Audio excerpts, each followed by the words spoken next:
FM. The night comes alive. বিশ্বাস করা না করাটা আপনার ব্যাপার।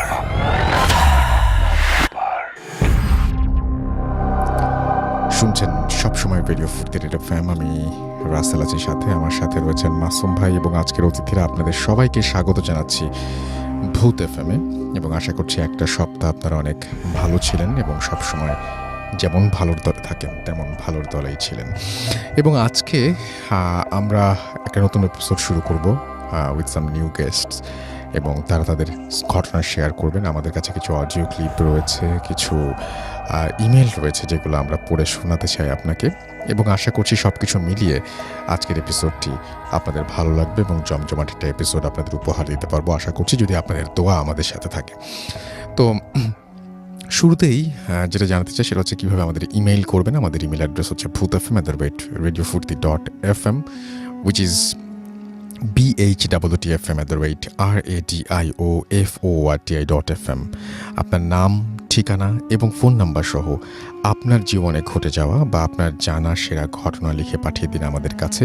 ঘটনার শুরুতে অবশ্যই উল্লেখ করুন যে ঘটনাটি আপনি স্টুডিওতে এসে শেয়ার করতে চান, নাকি আপনি চান আপনার ঘটনা আমরা পড়ে শোনাই। আর যারা দেশের বাইরে রয়েছেন তারা সরাসরি অডিও ক্লিপ পাঠাতে পারেন বা লিখেও পাঠাতে পারেন আপনার ঘটনাটি যদি আপনি চান। আর আমাদের দুটো ফেসবুক পেজ আছে, www.facebook.com/radio.furti and www.facebook.com/bhutfm.russell। এই দুটো অ্যাড্রেসে গিয়ে আপনি আমাদেরকে জানাতে পারেন যে কোন ঘটনা আপনাদের ভালো লাগছে, কোন ঘটনা ভালো লাগছে না, এবং সেই সাথে আমাদের যে পোস্ট আছে সেই পোস্টে লাইক দিতে পারেন, কমেন্ট করতে পারেন, শেয়ার করতে পারেন, হোয়াট এভার ইউ ওয়ান্ট।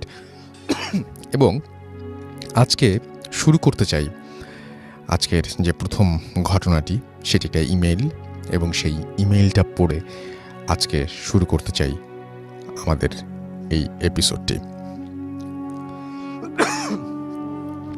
যেভাবে লেখা আছে আমি ঠিক সেভাবেই পড়ার চেষ্টা করছি।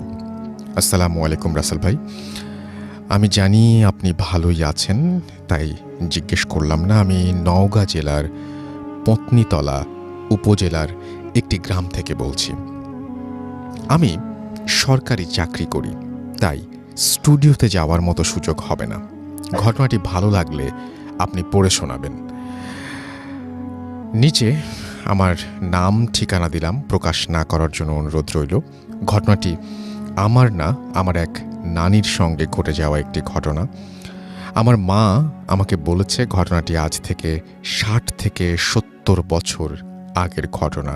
আমার সেই নানি ছিল খুবই গরিব একজন মানুষ।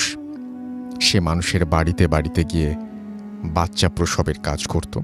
ঘটনাটি ঘটেছে খুব শীতের একটি রাতে। নানি প্রতিদিনের মতো রাতের খাবার শেষ করে ঘুমিয়ে পড়েছিলেন।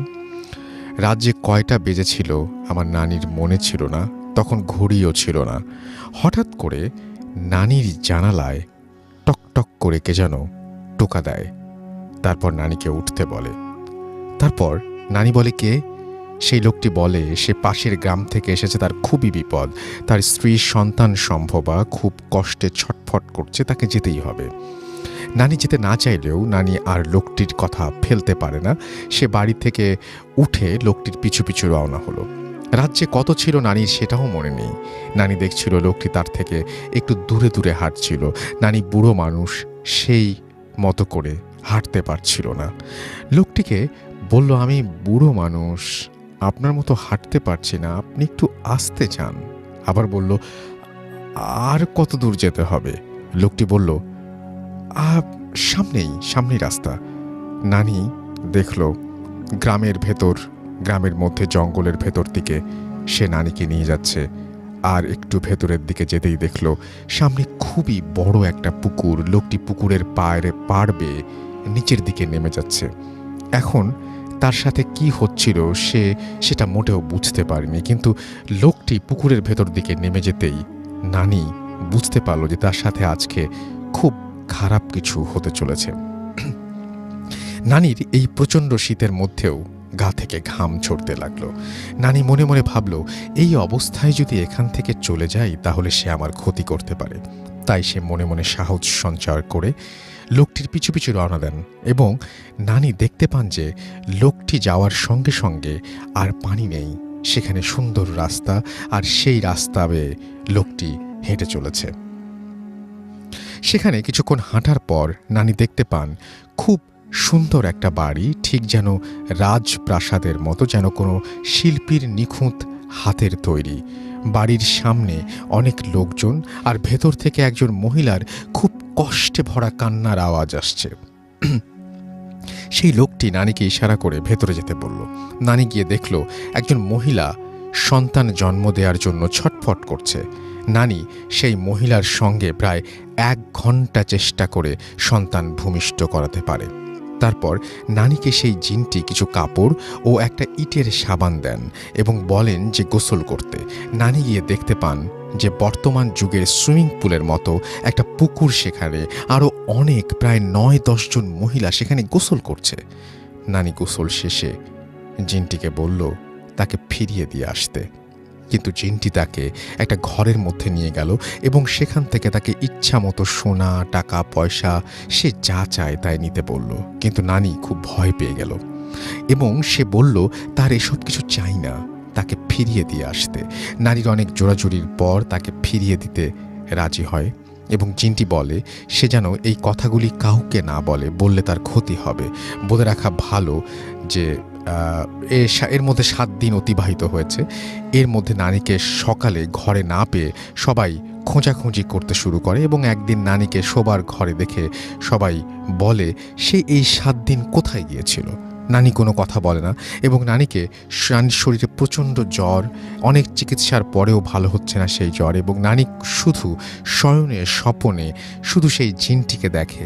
একদিন রাতে নানির শরীরে প্রচণ্ড কাঁপুনি সহকারে জ্বর আসে এবং নানিকে একটা ভ্যানে করে ডাক্তারের কাছে নিয়ে যাওয়া হয় এবং রাস্তার মধ্যে সেই জিনটি সাদা পোশাক পরে হাজির হয় এবং বলে এই অসুখ কোনো ডাক্তারের কাছে নিয়ে গেলে ভালো হবে না, এবং বলে যে স্থানীয় একটি মাদ্রাসার বড় হুজুরের কাছে নিয়ে যেতে হবে এবং খালি পায়ে সেখানে যেতে হবে।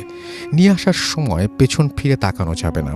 তার কথা মতো সেই হুজুরের কাছে সে যায় এবং পানি নিয়ে আসে এবং তারপর আরও অসুখ বেশি হয়।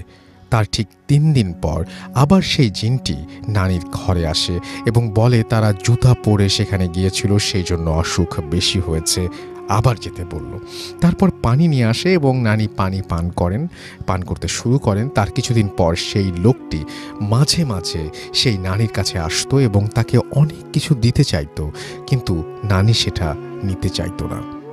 একদিন নানির ঘরে একটা বস্তায় করে কিছু চাল, কিছু মিষ্টি এবং কিছু ফল নিয়ে আসে এবং বলে যে নানি অনেক উপকার করেছে, যেটা অনেকে চেষ্টা করেছে কিন্তু কেউ পারেনি, নানি সেটা পেরেছিল, তাই নানিকে সে কিছু দিতে চায় এবং ছেলেকে দেখে আসতে বলে। সেদিন নাকি তার ছেলের একটা অনুষ্ঠান হয়েছিল, কিন্তু নানি রাজি হয় না। তার কিছুদিন পর আবার সে আসে এবং বলে তার শাড়ির আঁচল পাততে, এবং সেখানে সেই জিনটি কিছু পয়সা দিয়ে যায়। তারপর থেকে সেই নানির আর্থিক অবস্থা ধীরে ধীরে অনেক ভালো হতে থাকে। এখন তারা অনেক ধন সম্পদের মালিক এবং অনেক বড় বাড়িও করেছে। এলাকার সবাই বলে যে জিনদের বাচ্চা ধরে তারা, অর্থাৎ নানি, অনেক ধনী হয়ে গেছে। আর সেই নানি যতদিন পৃথিবীতে বেঁচে ছিলেন সেই জিনটি মাঝে মাঝে আসতো এবং একবার সেই ছেলেকেও নিয়ে এসেছিল। এই ছিল আমার জানা একটি ঘটনা।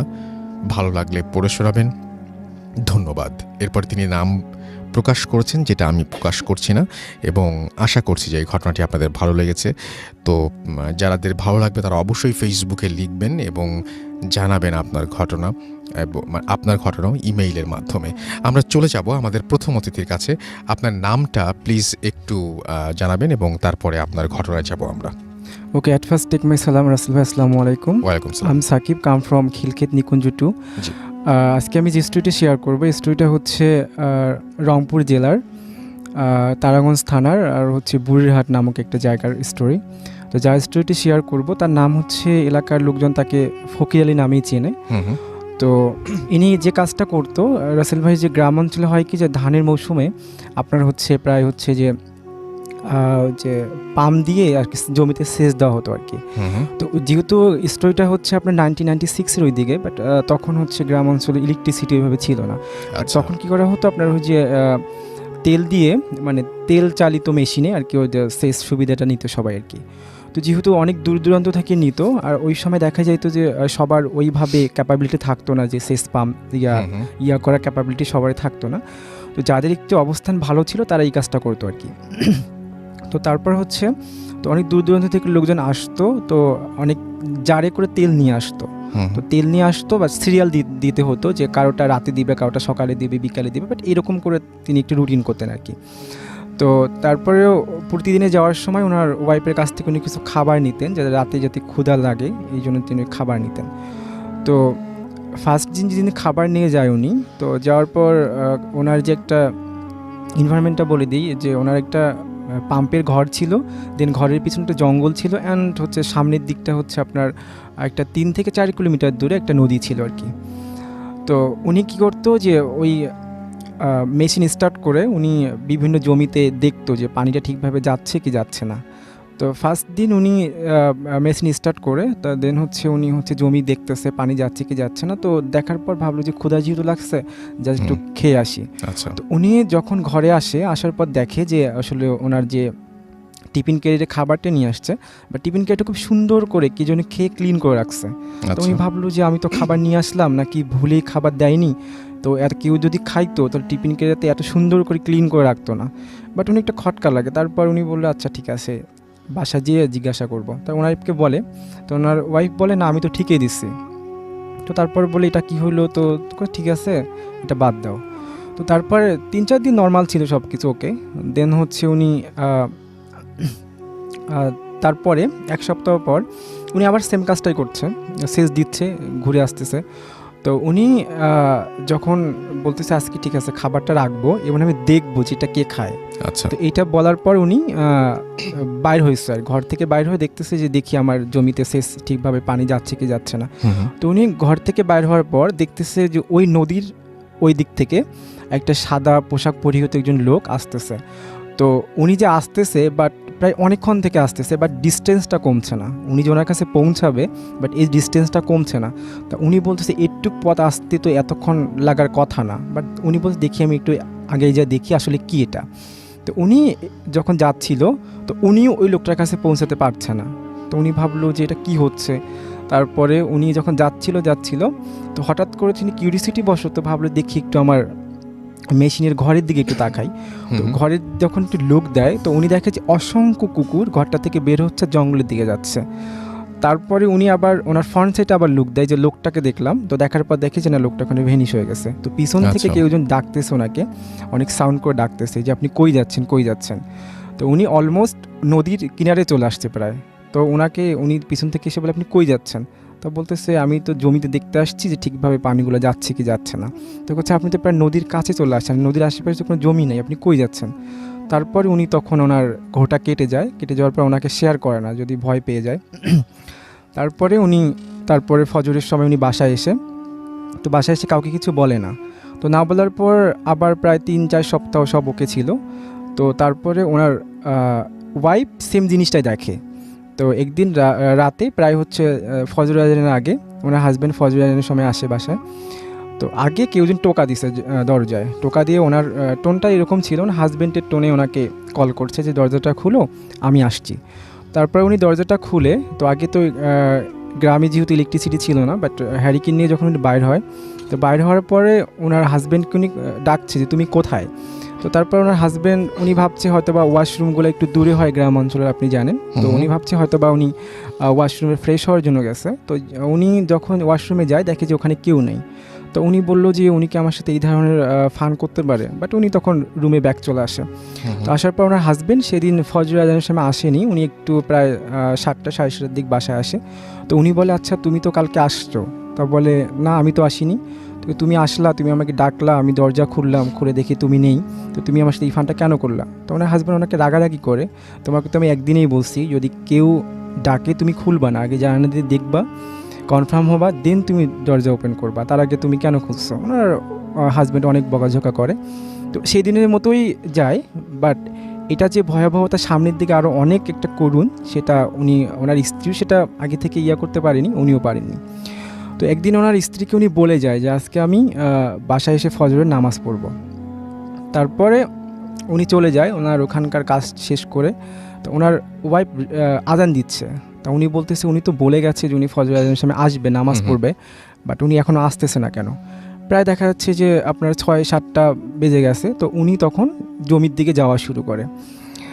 তো যাওয়ার পরে ওনার যে রাসেল ভাই যে পানি যায় যে ড্রেনগুলো আছে, তো ড্রেনের মধ্যে দেখে যে ওনার মাথাটা নিচুর দিক হয়ে উনি শুয়ে আছে। তো উনি তো চিল্লাচিল্লি শুরু করে, তারপরে লোকজন আসে। তারপরে যখন ওনাকে ওখান থেকে উঠানো হয়, রাসেল ভাই ওনার মুখটা এত বিভ্রস ছিল যে কেউ যেন থেতলে দিয়েছে, লাইক এরকম ছিল। তো দেখে ওনার ওয়াইফ অনেক চিল্লাচিল্লি করে সবাই। তারপরে তখন তো উনি ডেড অলরেডি। বাসায় নিয়ে আসে, এলাকায় তো তোলপাড় অবস্থা যে এরকম ফকির আলী মরে গেছে ড্রেনে পড়ে। দেন হচ্ছে যেহেতু ওটা অস্বাভাবিক মৃত্যু, তো এটা তো পোস্টমর্টম ছাড়া কখনোই দাফন করবে না। দেন হচ্ছে পুলিশরা চলে আসে। আসার পরে ওটাকে, যেহেতু গ্রামের ব্যাপার, লোকজনকে দেখা যাচ্ছে যে ইউনিয়ন পরিষদের মেম্বার, চেয়ারম্যান তারা রিকোয়েস্ট করতেছে উনি ভালো মানুষ, নামাজ পড়তো, পোস্টমর্টম না করতে।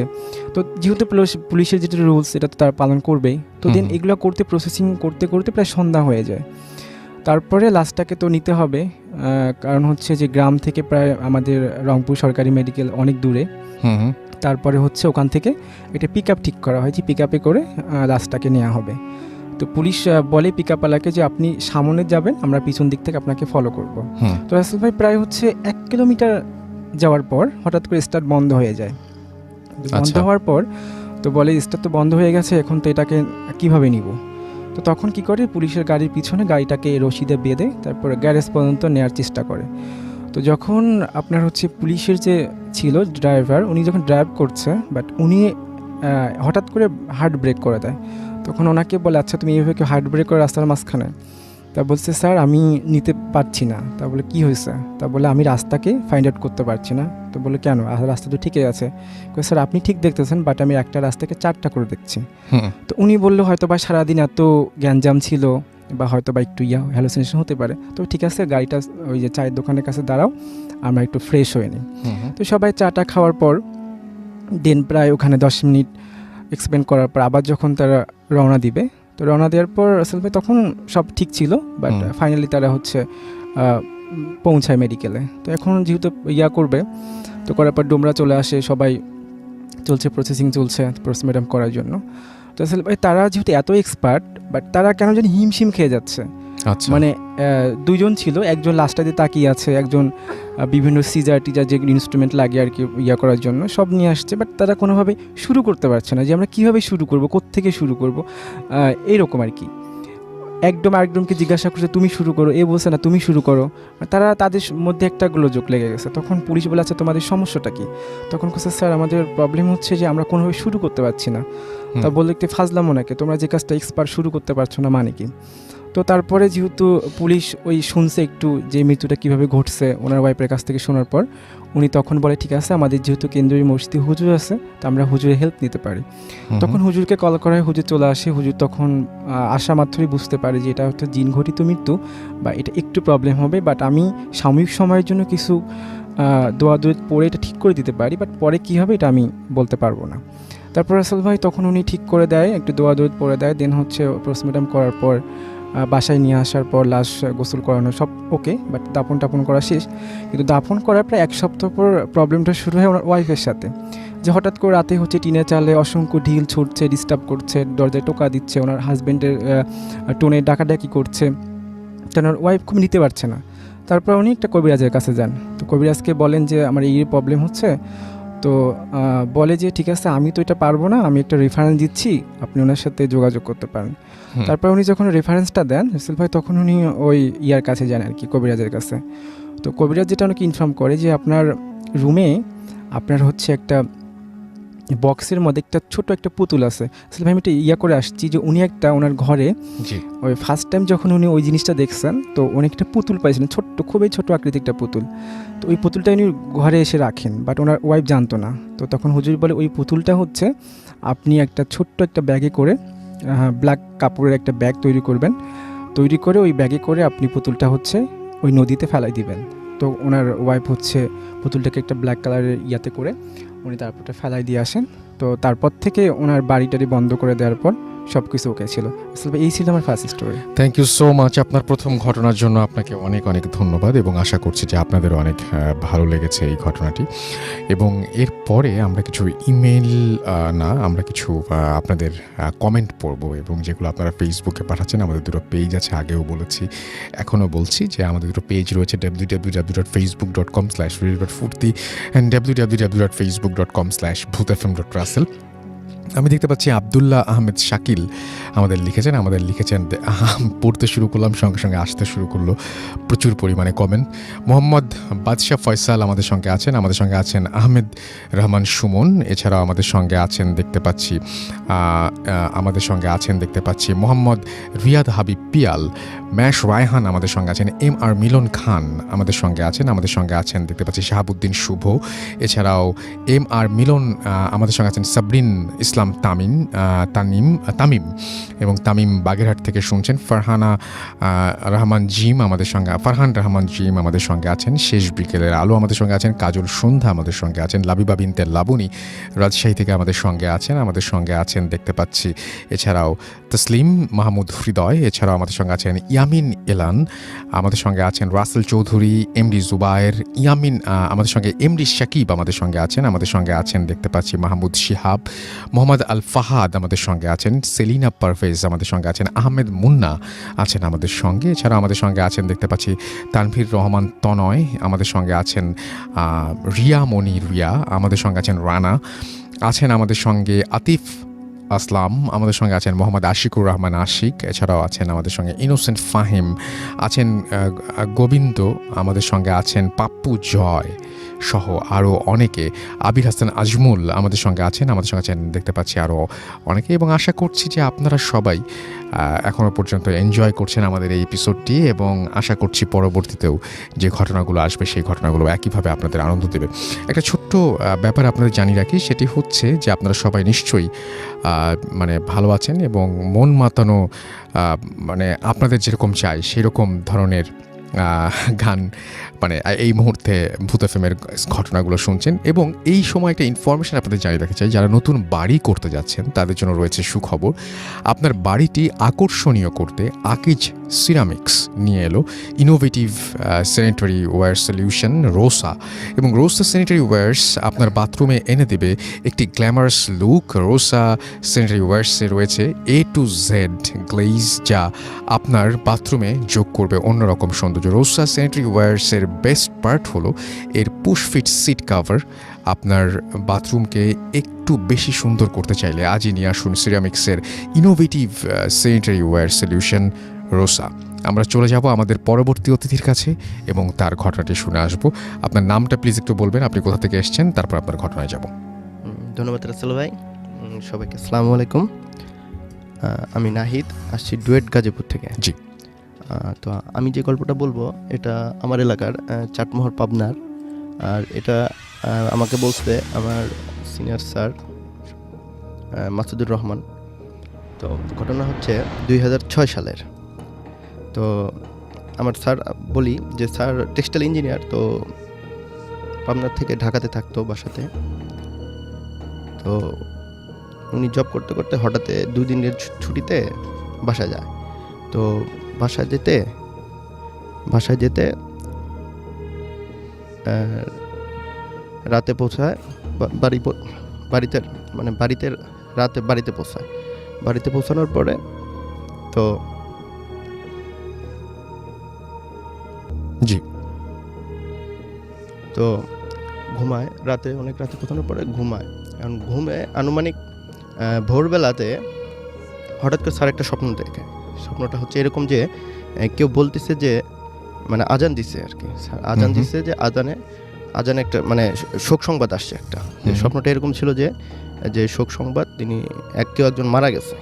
তো এই শোক সংবাদ শোনার পরে স্যারের ঘুমটা ভেঙে যায়।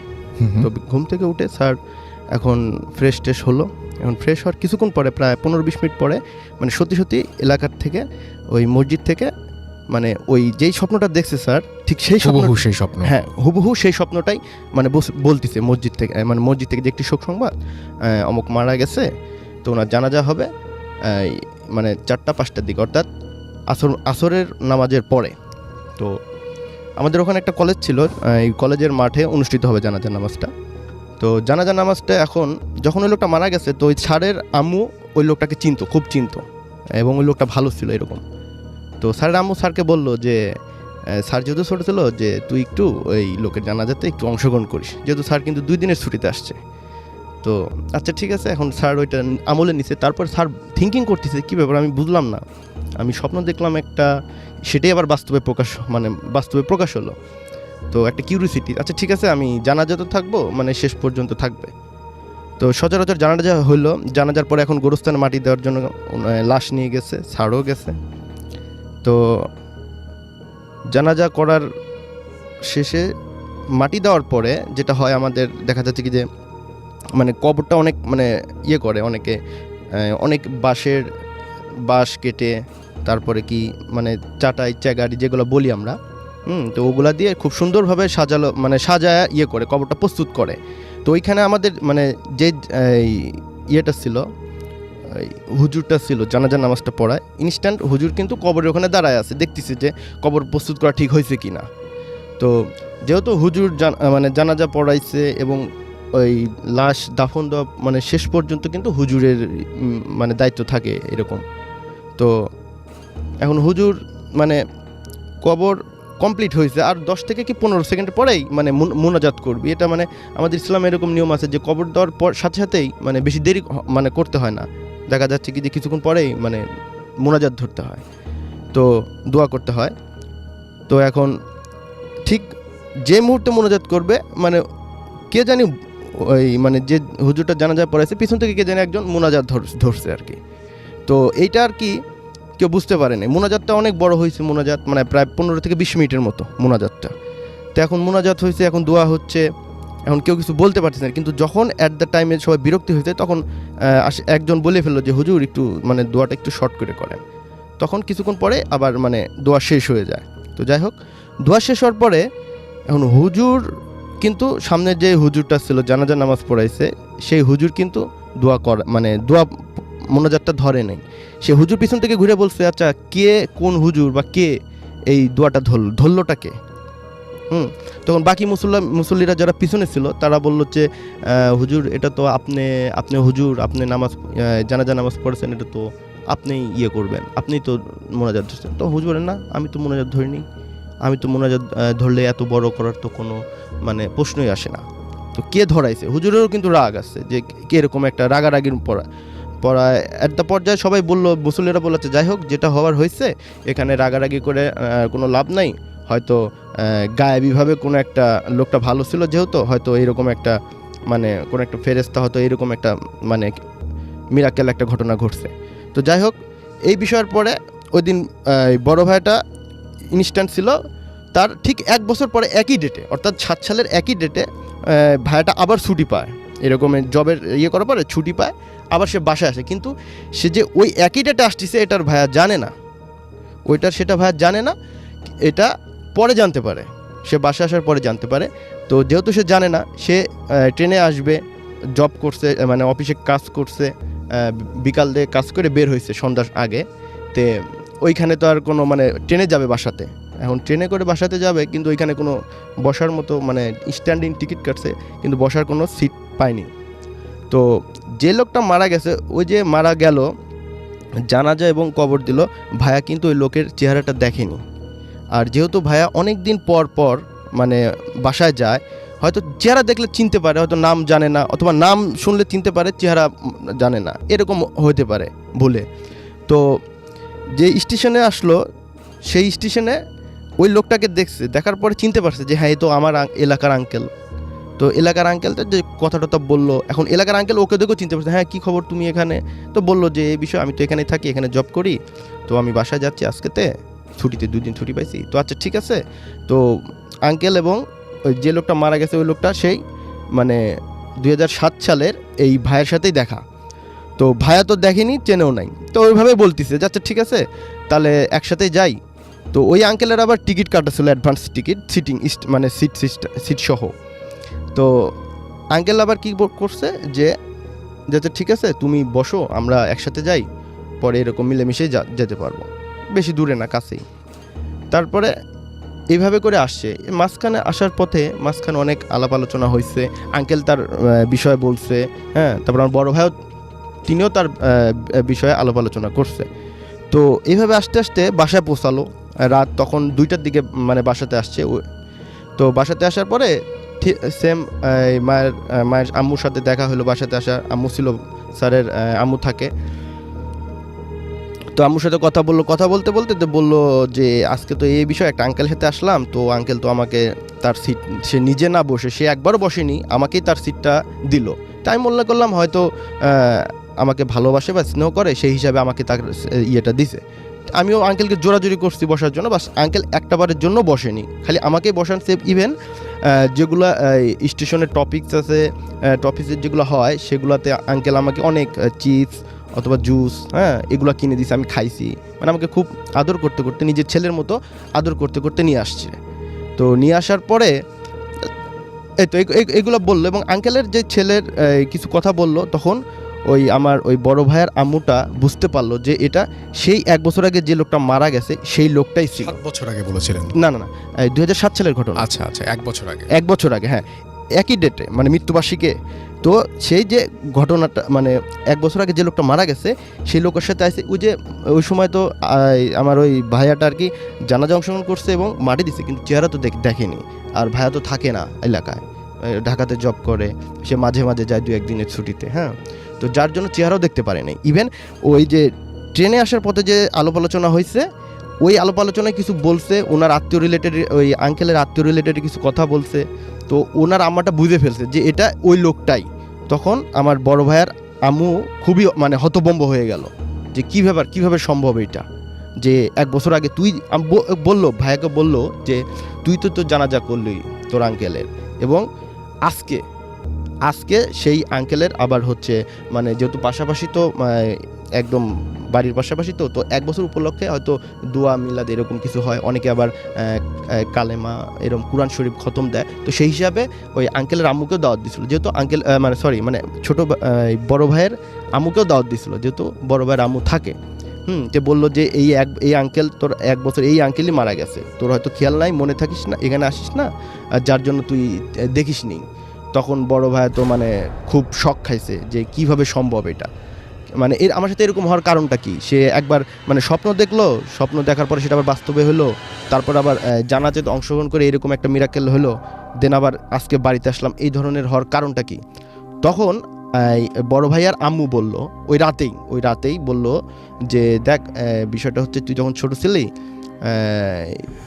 তোর ওই আঙ্কেলটা, মানে তোর যখন অসুখ হয়েছিল ছোটোবেলাতে, অনেক অসুখ হয়েছিল, অনেক ট্রিটমেন্ট করছিলাম, কিছু জ্বর হয় ছোটো বাচ্চাদের, যেগুলো ডাক্তারের ওষুধ এইগুলো কাজ করে না, হ্যাঁ।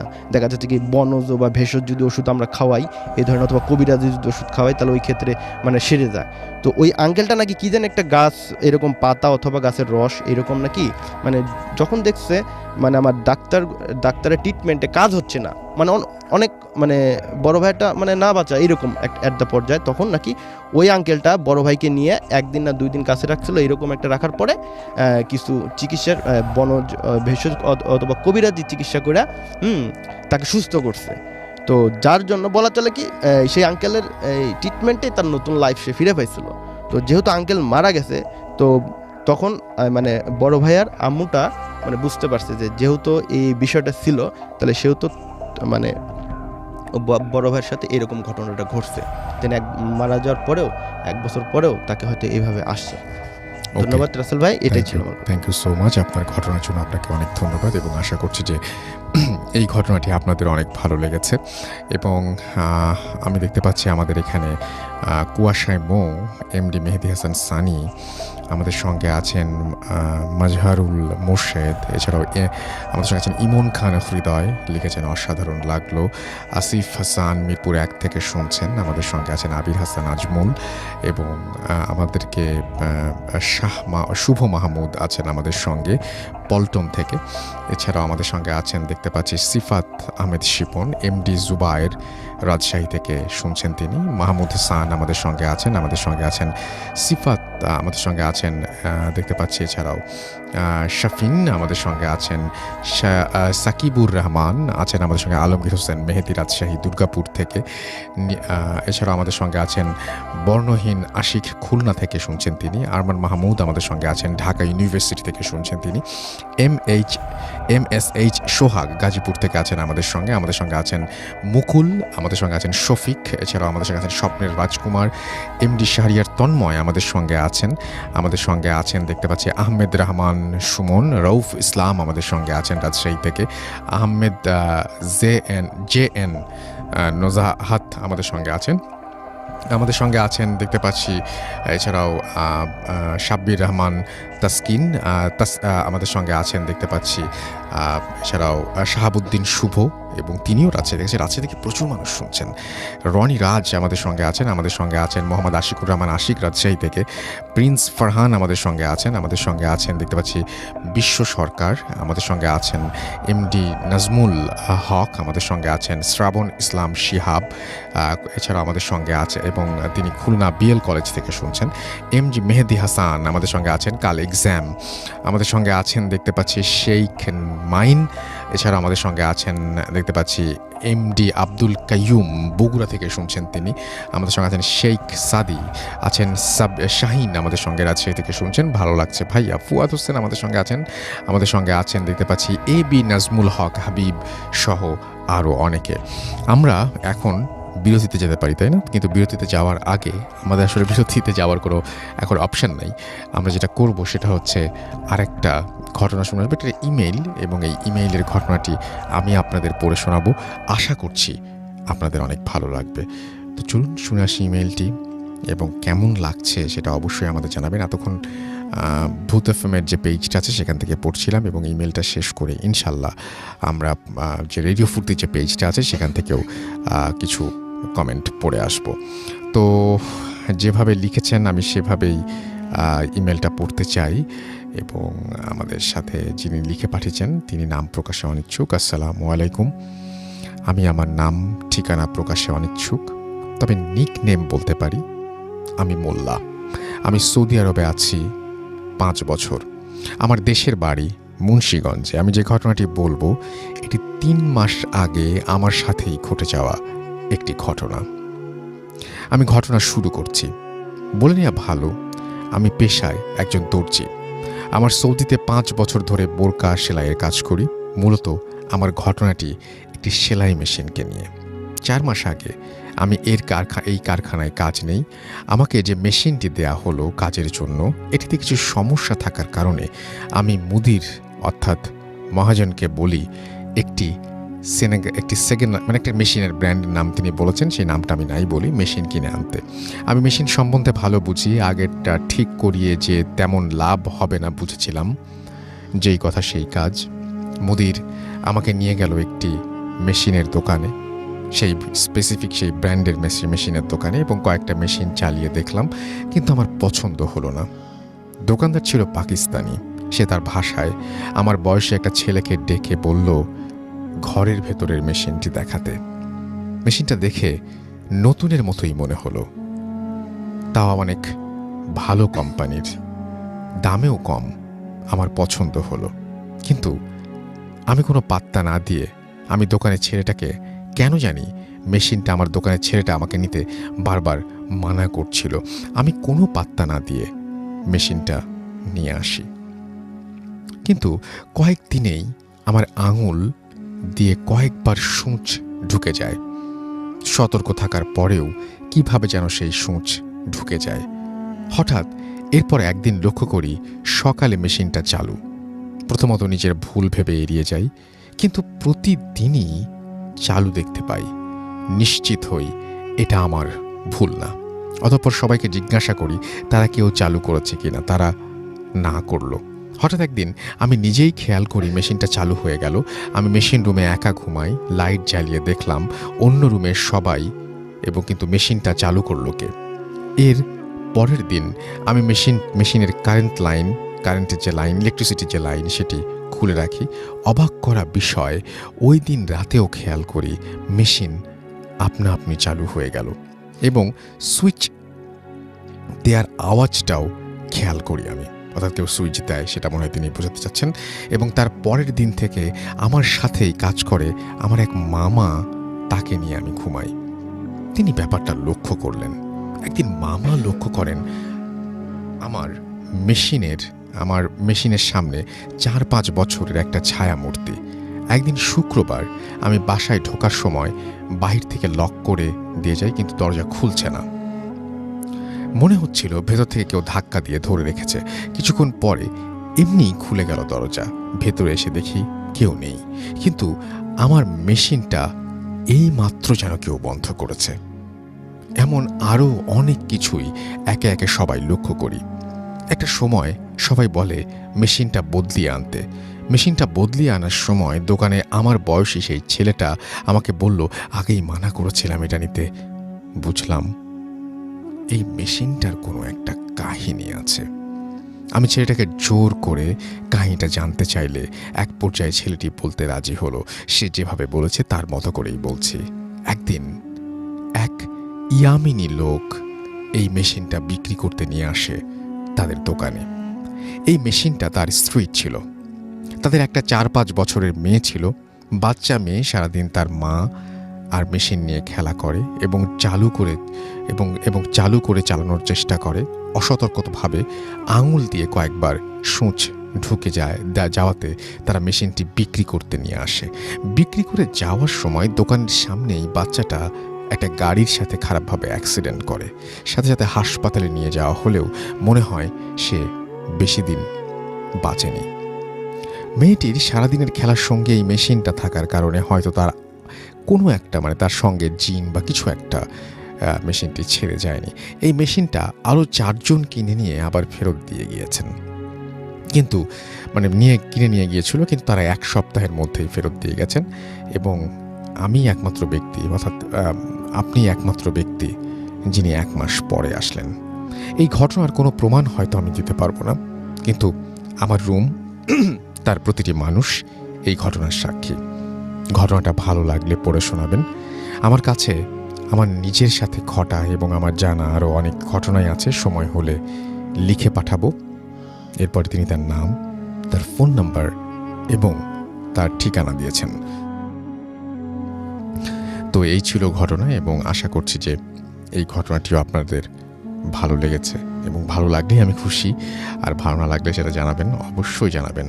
আপনাদের যে মতামত সেটা খুব জরুরি। কিন্তু আমি একটু বলতে চাই যে আমরা সাধারণত অনেক সময় বুঝি না, আমরা অনেক জিনিস বাসায় নিয়ে আসি।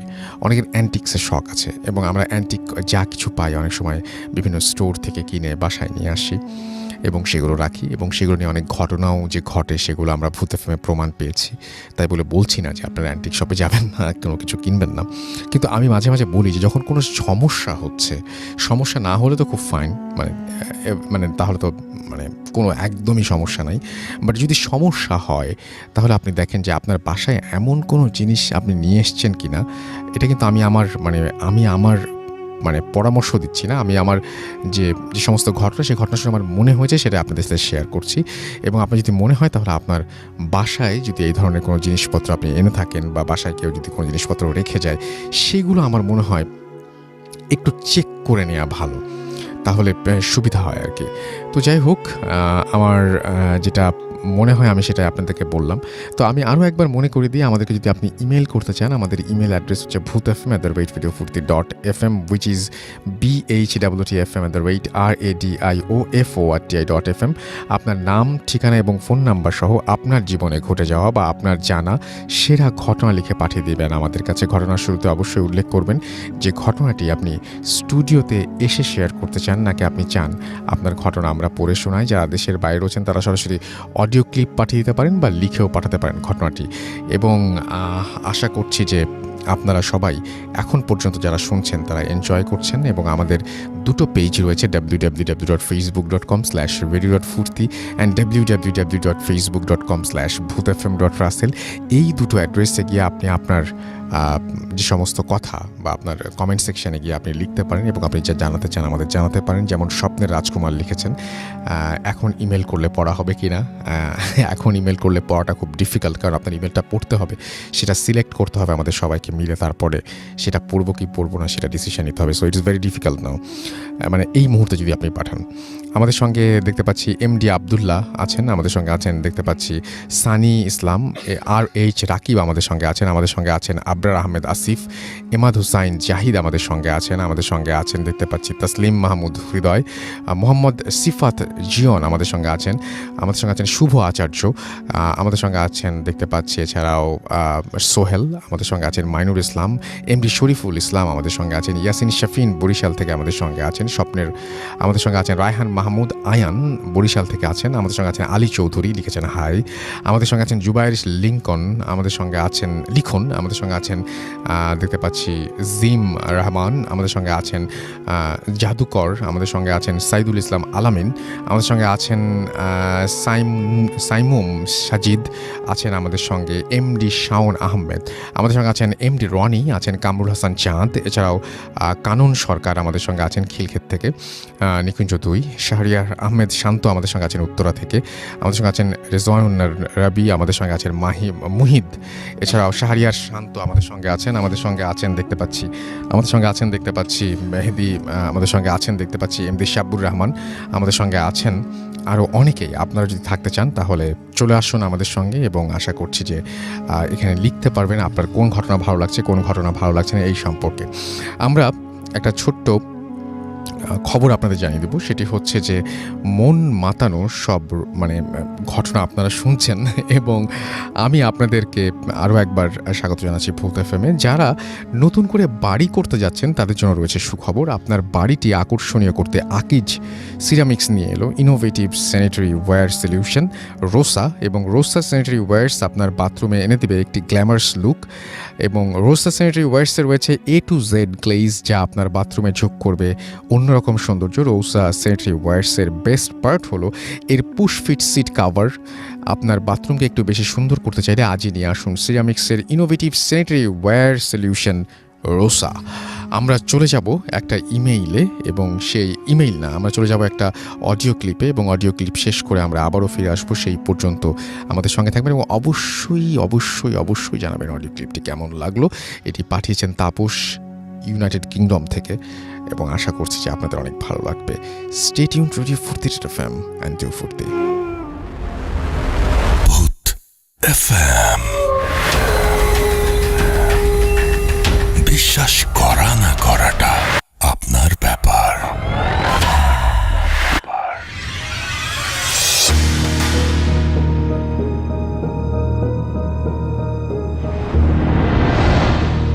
রাসেল ভাই, মাসুম ভাই আর সব লিসনারকে আমার শুভেচ্ছা। আমি তাপস, আমি ইংল্যান্ডের কেন্ট থেকে আপনাদের সাথে একটা ঘটনা শেয়ার করছি।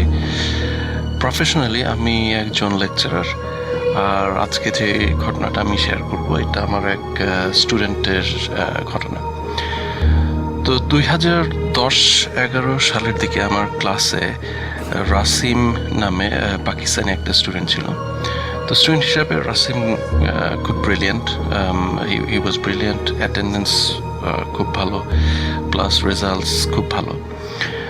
তো সারপ্রাইজিংলি কোনো একটা সেমিস্টারের শেষে যখন গ্রুপ বা পুরো ক্লাসের রিপোর্ট পাবলিশ হয়, তখন আমি দেখলাম যে ওই সেমিস্টারে ওর অ্যাটেন্ডেন্স হঠাৎ করে ড্রপ করছে, প্লাস মিড টার্মের দিকে যত অ্যাসেসমেন্ট ছিল ওইগুলোতে অনেকগুলোতে সে অ্যাপিয়ার করে নাই। আর সেমিস্টার শেষে যে অ্যাসাইনমেন্ট বা ছিল সেটা কোনো সাবজেক্টেরই কোনোটাতে সে সাবমিট করে নাই। তো যেটা মানে ভেরি আনলাইক রাসিম, যে সে সিরিয়াস ক্যাটাগরি স্টুডেন্ট। তো আমি যেটা করলাম, আমি আমাদের অ্যাডমিন ডিপার্টমেন্টে চেক করলাম যে ওদের রেকর্ডে কোনো সিক নোট বা এই টাইপের কিছু আছে কিনা। তো ওরা বললো যে না, কোনো সিক নোট নাই, তবে 2-3 মাস আগে রাসিম একটা ওর ওয়াইফের ভিসা অ্যাপ্লিকেশনের সাপোর্ট হিসাবে একটা লেটার সে নিছে। তো একটু ওরা একটু ফান করে এই কথাটা আমাকে বললো। তো আমি ভাবলাম যে আচ্ছা, তারপরে স্টিল ওর মতো সিরিয়াস স্টুডেন্টের তো এরকম হওয়ার কথা না। তো আমি ওকে একটা ইমেল পাঠাই যে আমার সাথে দেখা করার জন্য। তো ইমেল করার 2-3 দিনের মাথায় রাসিম আসলো দেখা করতে। তো সে যখন জিজ্ঞেস করলাম, ও বললো যে স্যার, আপনি তো আমার সাইডের স্টোরি বিলিভ করবেন না। তো আমি বললাম যে ট্রাই মি, দেখি what you have to say.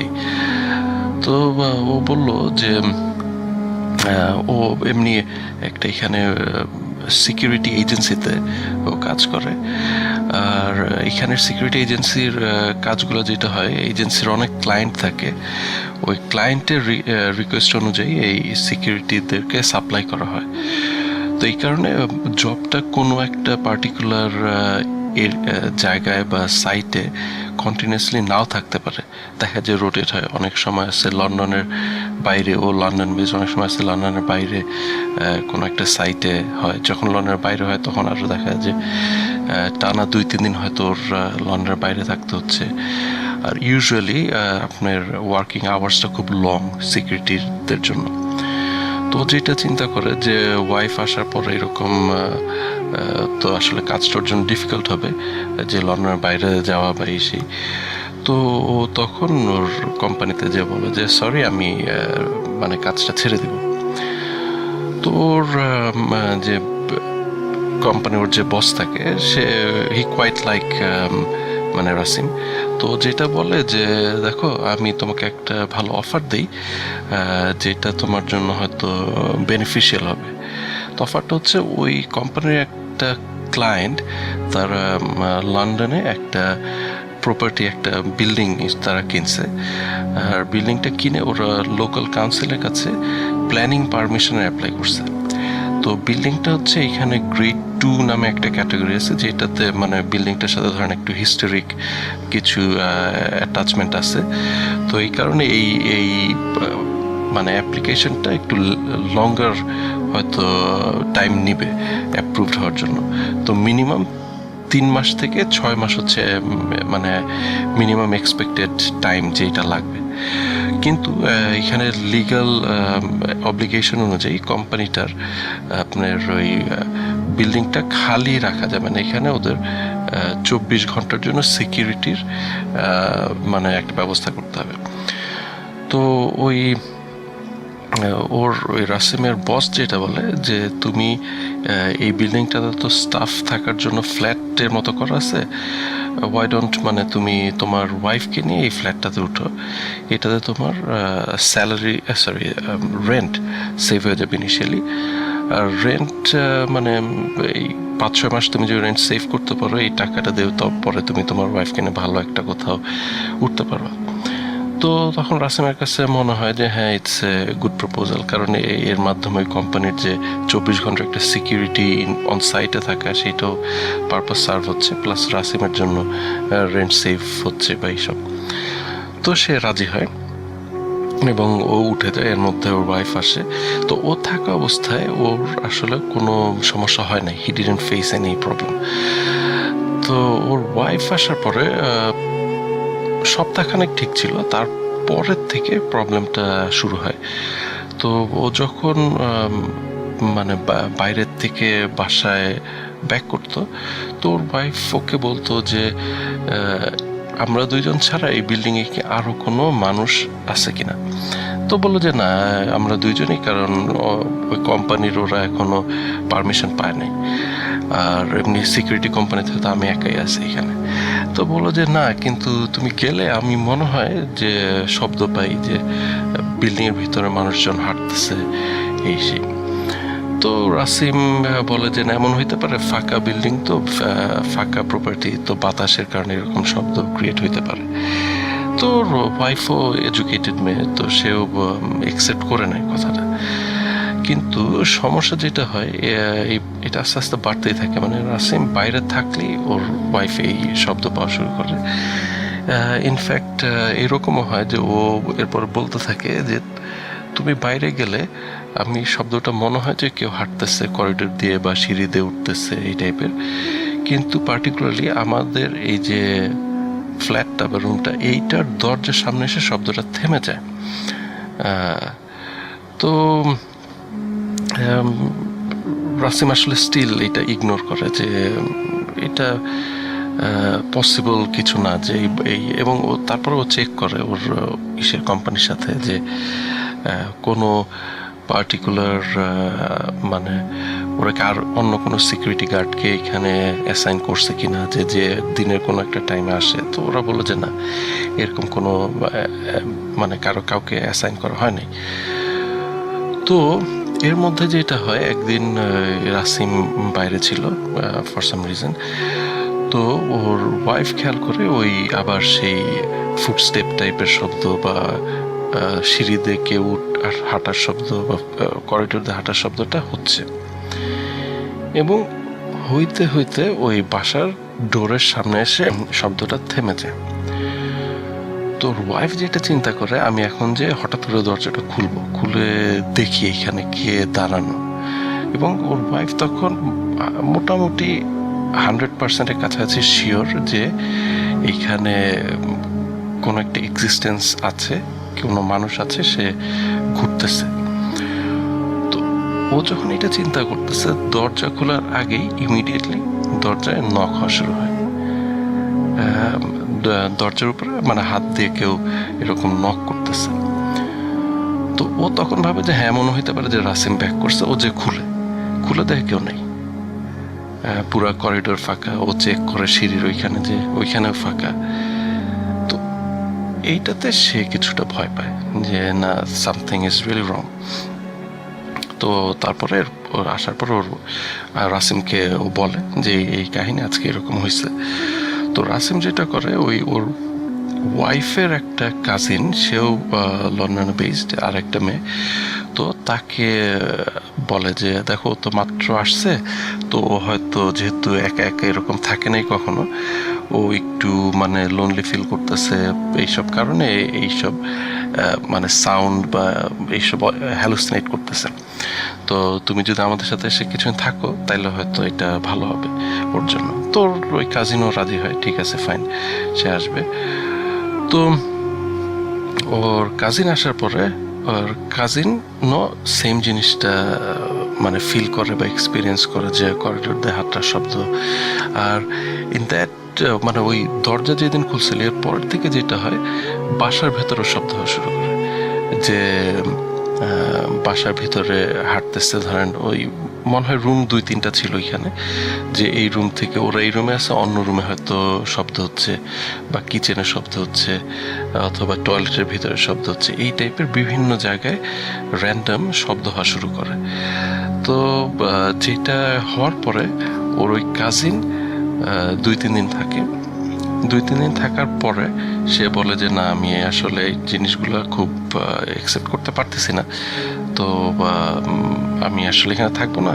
তো ও অফার যেটা করে যে আমি যেই বাসায় থাকি ওইখানে মানে রুম অ্যাভেলেবল আছে, তোমরা যদি চাও you can move into that house. কিন্তু এর মধ্যে কিন্তু রাসিম কিছু এক্সপিরিয়েন্স করে নাই, তো এই কারণে সে এখনও জিনিসটা খুব লাইটলি নিচ্ছে।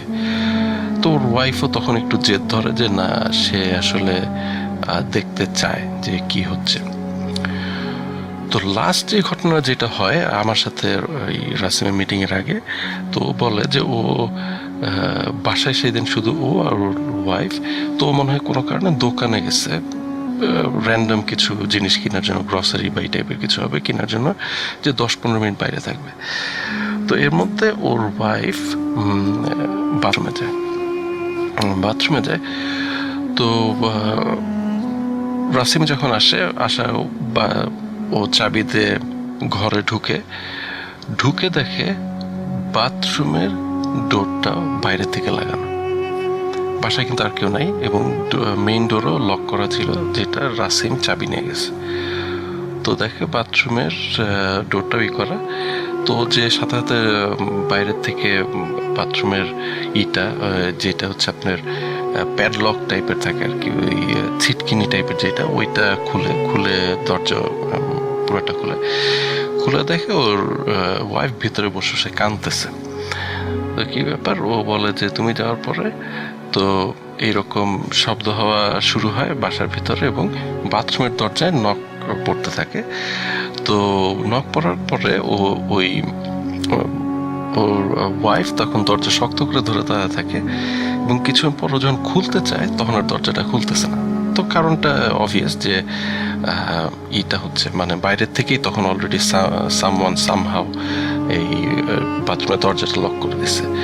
তো এই ইনস্ট্যান্সের পরে রাসিম মানে একটু অ্যাকসেপ্ট করা শুরু করে যে হ্যাঁ সামথিং ইজ গোয়িং রং। তো তখন আমাকে বললো যে স্যার আমি তো আমাদের যে লোকাল এখানের মসজিদ আছে, এখানের এক হুজুর আছে, তাকে আমি বলছি আমার বাসায় আসার জন্য, তো সে আসবে আগামী 1-2 দিনের মধ্যে। আসার পরে কি আপডেট হয় আমি আপনাকে জানাবো। তো এরপরে আরও সপ্তাহখানেক পরে, সপ্তাহখানেক না আরও বেশি হবে, আমার মনে হয় 2-3 সপ্তাহ পরে রাসিম আসে। তো বলল যে আপডেট হচ্ছে ওই হুজুর আসছিল, এসে সে মানে একটু দোয়া টোয়া পড়ছে বা ই করছে, কিন্তু তারপরে এটা আসলে রিজলভ হয় নাই। রিজলভ না হওয়ার পর ওই হুজুর বলছে যে দেখো এটা হয়তো এমন কোনো এন্টিটি যেটা হয়তো আমার ক্যাপাবিলিটি নাই। তো তখন ইংল্যান্ডে আরেকটা সিটি আছে যেটার নাম হচ্ছে পোর্টসমাউথ। তো ওই হুজুর বলে পোর্টসমাউথে একজন এরকম আলেম লোক আছে, সে হয়তো এসে তোমার করতে পারবে, এটা রিজলভ করতে পারবে। তো ও তখন এই পোর্টসমাউথের হুজুরের সাথে কমিউনিকেট করে যে এইরকম একটা ক্রাইসিস হচ্ছে আমার বাসায়, তো আপনারা যদি করেন একটু এসে দেখতে পারেন। তো ওই হুজুর মনে হয় আরো কয়েকদিন পরে বা নেক্সট উইকে আসে পোর্টসমাউথ থেকে। তো এসে উনি দেখাটার পরে তো উনি কিছু মানে রিচুয়াল হয়তো করে যে বন্ধ করা বা হোয়াট এভার এই টাইপেরই, তো এগুলো করে। তো করার পরে বলে যে তুমি দেখো কি হয়, এটা রিজলভ হইতে পারে। তো রিজলভ যদি না হয় তখন আমাকে ফোন করে বলবা যে কি হচ্ছে সিচুয়েশন। তো এই ইসের পরেও রিজলভ হয় না। রিজলভ না হওয়ার পর ও আবার ফোন দেয় ওই পোর্টসমাউথের হুজুরকে। তো উনি তখন বলে যে দেখো আমি যেটা করছি এটা যদি এই বাসাটার যদি কোনো সমস্যা থাকতো এটা রিজলভ হয়ে যাইতো, তো পসিবলি এইটা এখন আর তোমার বাসার প্রবলেমে নাই। তো তুমি এক কাজ করতে পারো, বাসাটা চেঞ্জ করে দেখতে পারো, তাহলে এটা 100% শিওর হওয়া যাবে যে প্রবলেমটা কোথায়। তো ও তখন ওর ওয়াইফকে নিয়ে ওই যে ওর ওয়াইফের যে কাজিন আছে ওই বাসায় যে উঠে ফর ফিউ ডেজ। তো তখন ওই বাসাতে সমস্যা শুরু হয়। ওর কাজিনের বাসায় এই নয়েজ বা দরজা লক হয়ে যাওয়া, তারপর কিচেনের থেকে জিনিসপত্র এলোমেলো করা বা কাবার্ড থেকে জিনিসপত্র ফেলে দেওয়া, এই টাইপের সমস্যাগুলো তখন কাজিনের বাসায় শুরু হয়। তো তখন ওর ওয়াইফ তারপর রাসিম দুইজন একটু অকওয়ার্ড ফিল করে যে আমাদের কারণে আরেকজনের বাসায় এই প্রবলেমটা হচ্ছে। আর ওর কাজিন যে বাসায় থাকতো এটা একটা শেয়ার্ড ফ্ল্যাট আর কি। তো ওইখানে অন্যান্য রুমে যারা থাকতো তারা ওদের সাথে রিলেটেড না। তো এই কারণে ও আরও একটু রাসিমের ওয়াইফ জিনিসটা নিয়ে ফিল করে। তো তখন ওদের যে হুজুর রাসিম যে পোর্টসমাউথের যে হুজুর, তো উনি বলে যে আচ্ছা আমি তো যেহেতু দূরে লন্ডনে না, তো আমার জন্য ডিফিকাল্ট এইখান থেকে পুরো জিনিসটাকে রিজলভ করা, তো ইফ পসিবল তোমরা পোর্টসমাউথে মুভ করো। তো এই অ্যাট দিস মোমেন্ট তো রাসিম আমার সাথে দেখা করে এবং বলে যে স্যার আমরা হয়তো ভেরি সুন উইদিন 1 সপ্তাহ বা 2 সপ্তাহের মধ্যে আমরা পোর্টসমাউথে মুভ করতেছি। আর মুভ করার পরে যদি প্রবলেম রিজলভ হয় তাইলে তো ভালো, I will be coming back again. আর যদি রিজলভ না হয়, এমনও হতে পারে হয়তো আমরা ইংল্যান্ড ছেড়ে আবার পাকিস্তানে ব্যাক করব, যে ওইখানে হয়তো এই টাইপের ইস্যুর প্রবলেমগুলো আরও বেটার ডিল করা যাবে, আরও রিসোর্সেস ভালো থাকবে। তো এইটা ছিল situation, and eventually I lost contact with Rasim. যে আমি জানি না ওর প্রবলেমটাকে আসলে রিজলভ করতে পারছিল কি না, ওরা কি ইংল্যান্ডেই ছিল না ওরা পাকিস্তানে ব্যাক করছে, এই ব্যাপারগুলো আসলে জানি না।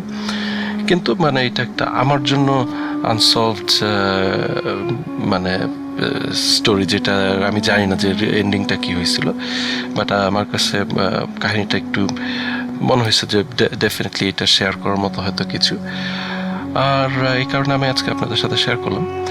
তো নিউ ইয়ারের শুভেচ্ছা দিয়ে সবাইকে শেষ করছি। Happy new year. Bhoot FM. The night comes alive. বিশ্বাস করা না করাটা আপনার ব্যাপার।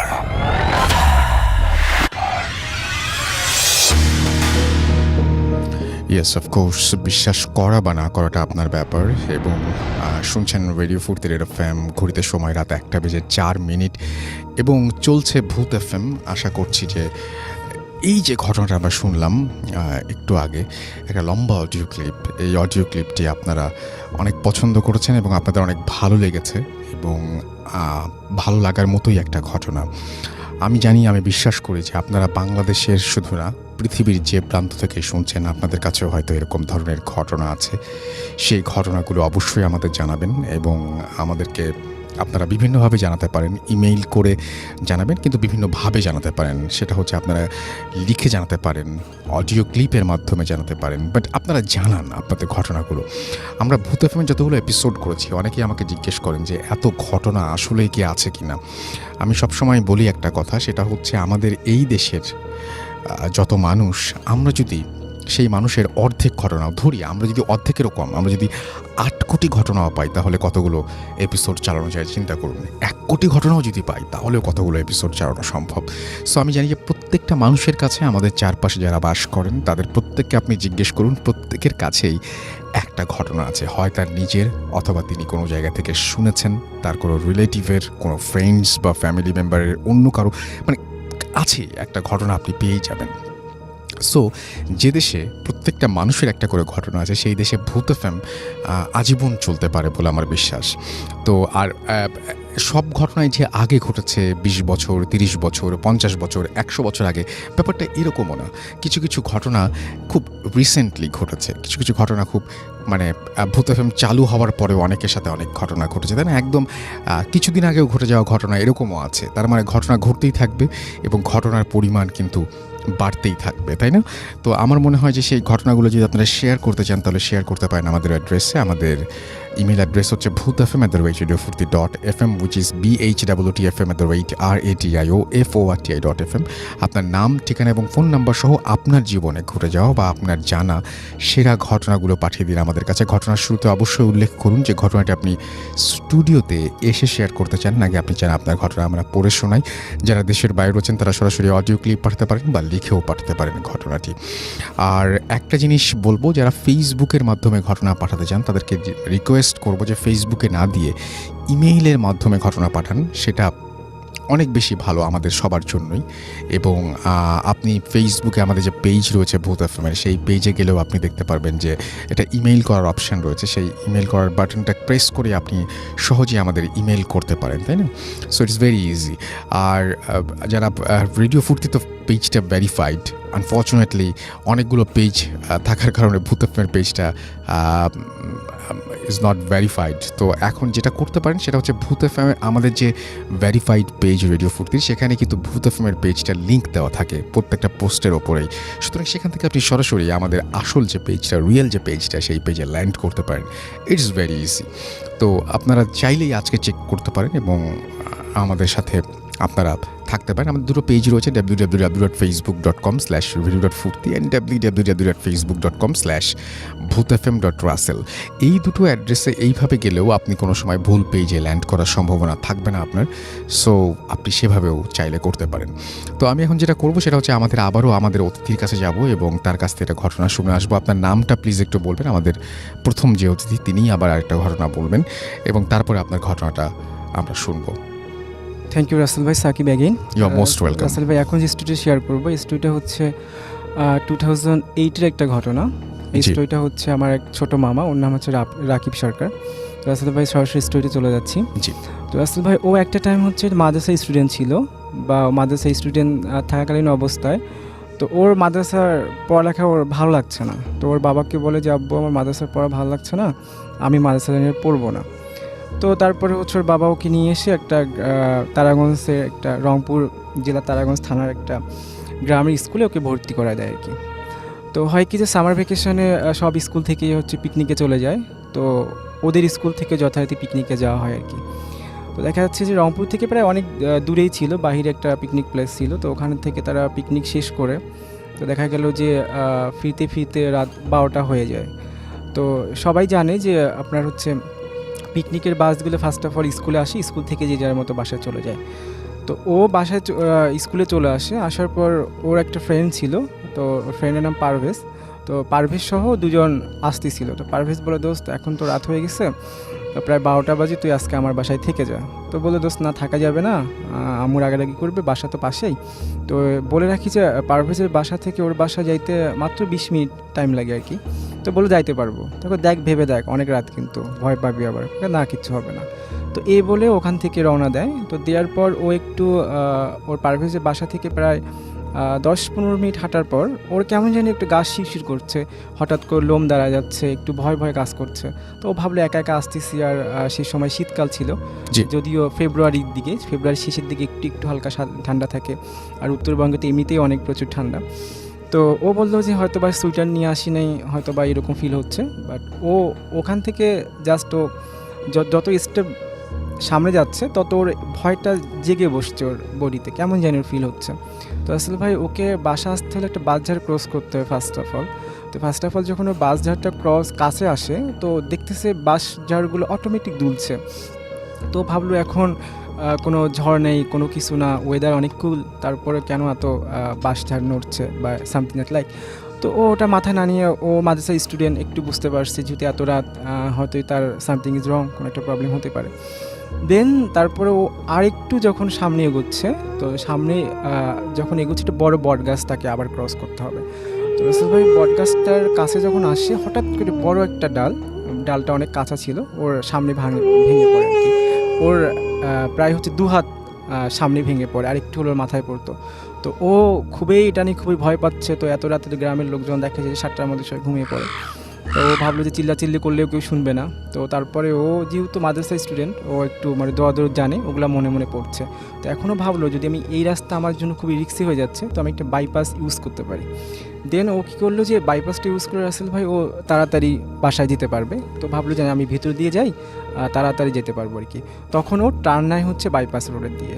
দেন যখন যাওয়া শুরু করে, তো রাসেল ভাই ও আর একটু যেহেতু পাকা রাস্তা থেকে কাঁচা রাস্তায় তাকে নামতে হবে। তো কাঁচা রাস্তাটা নামার পর সে ফিল করতে পারছে যে একটা হাসি, অট্ট একটা হাসি। তো তারপরে ও জোরে জোরে দোয়াদুদ পড়তে শুরু করে আর বলতে থাকে, দেখ আমি তোর কোনো ডিস্টার্ব করছি না, সো দ্যাট তুই আমাকে ডিস্টার্ব করিস না, আর তুই ভালো করেই জানিস আমি তোর কী করতে পারি। তো রাসেল ভাই তারপরে হাসিটা আরও বেশি হচ্ছে। তো একটা টাইমে ওর হাসিটা রাসেল ভাই ওর সামনের দিকে শুরু হলো। এর আগে হচ্ছে ওর পিছনের দিকে হাসিটা হচ্ছিল, বাট এখন সামনের দিক চলে যাচ্ছে। যতই যাচ্ছে হাসিটার আওয়াজ আরও তীব্রতর হচ্ছে। তো তারপরে ও একটা সময় দেখলো যে একটা অনেক বিকট চেহারার একটা ফেস ওর সামনে এসে হাসতেছে। জিবাটা অস্বাভাবিক বড় ছিল, আর চোখ দিয়ে প্রায় হচ্ছে মানে রক্ত ঝরছে, এরকম একটা ফেস, আর চেহারাটা প্রচণ্ড ব্ল্যাক ছিল। তো ও আবারও বলে যে লাস্ট ওয়ার্নিং দিচ্ছি, তুই চলে যা। রাসেল ভাই ওদের একটা হুজুর ছিল, তো হুজুর ওদেরকে একটা দোয়া শিখায় আর একটা টেকনিক শিখায় দিয়ে বলে যে তোমরা যখন কোনো খারাপ আত্মার সম্মুখীন হবা, তোমরা যদি রাস্তায় ধুলা পাও, তো ওই ধুলা হাতে নিয়ে বাম হাতে নিয়ে ডান হাতের বুড়া আঙ্গুল চেপে ধরে যদি তোমরা এই সূরাটা পাঠ করো, তাহলে খারাপ আত্মার প্রভাব তোমাদের কাছ থেকে চলে যাবে। তো বলে দেখ আমি কি শুরু করব? তখন ও হাসিটা একটু কমতে শুরু করে। তো ভাবলো হয়তো বা চলে গেছে, কিন্তু আর একটু সামনে যাওয়ার পর রাসেল ভাই ও দেখলো জাস্ট একটা হোয়াইট কালার একটা কাপড় জাস্ট রাস্তার এই প্রান্ত থেকে ও প্রান্ত পড়ে আছে, জাস্ট কাপড়, না কাপড়ের মধ্যে লাশ অন্য কিছু জড়ানো এই টাইপের ছিল না। তো তারপরে সে ভাবলো যা এবার এইটাকে লাথি দিব।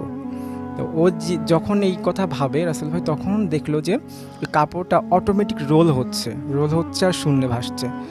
ও তারপরে অনেক প্রচণ্ড ভয় পাচ্ছে। তারপর দৌড় যেটুকু পারে সে পড়ে তার বাসা কাছে চলে আসতে প্রায়, তখন বাসায় দৌড়ে যে দরজা নক করে আম্মু খুলে দেয়। তো ওর অবস্থা এমন ছিল যে পুরো বডি ঘেমে গেছে, চোখ অনেক বড় বড় লাল হয়ে গেছে।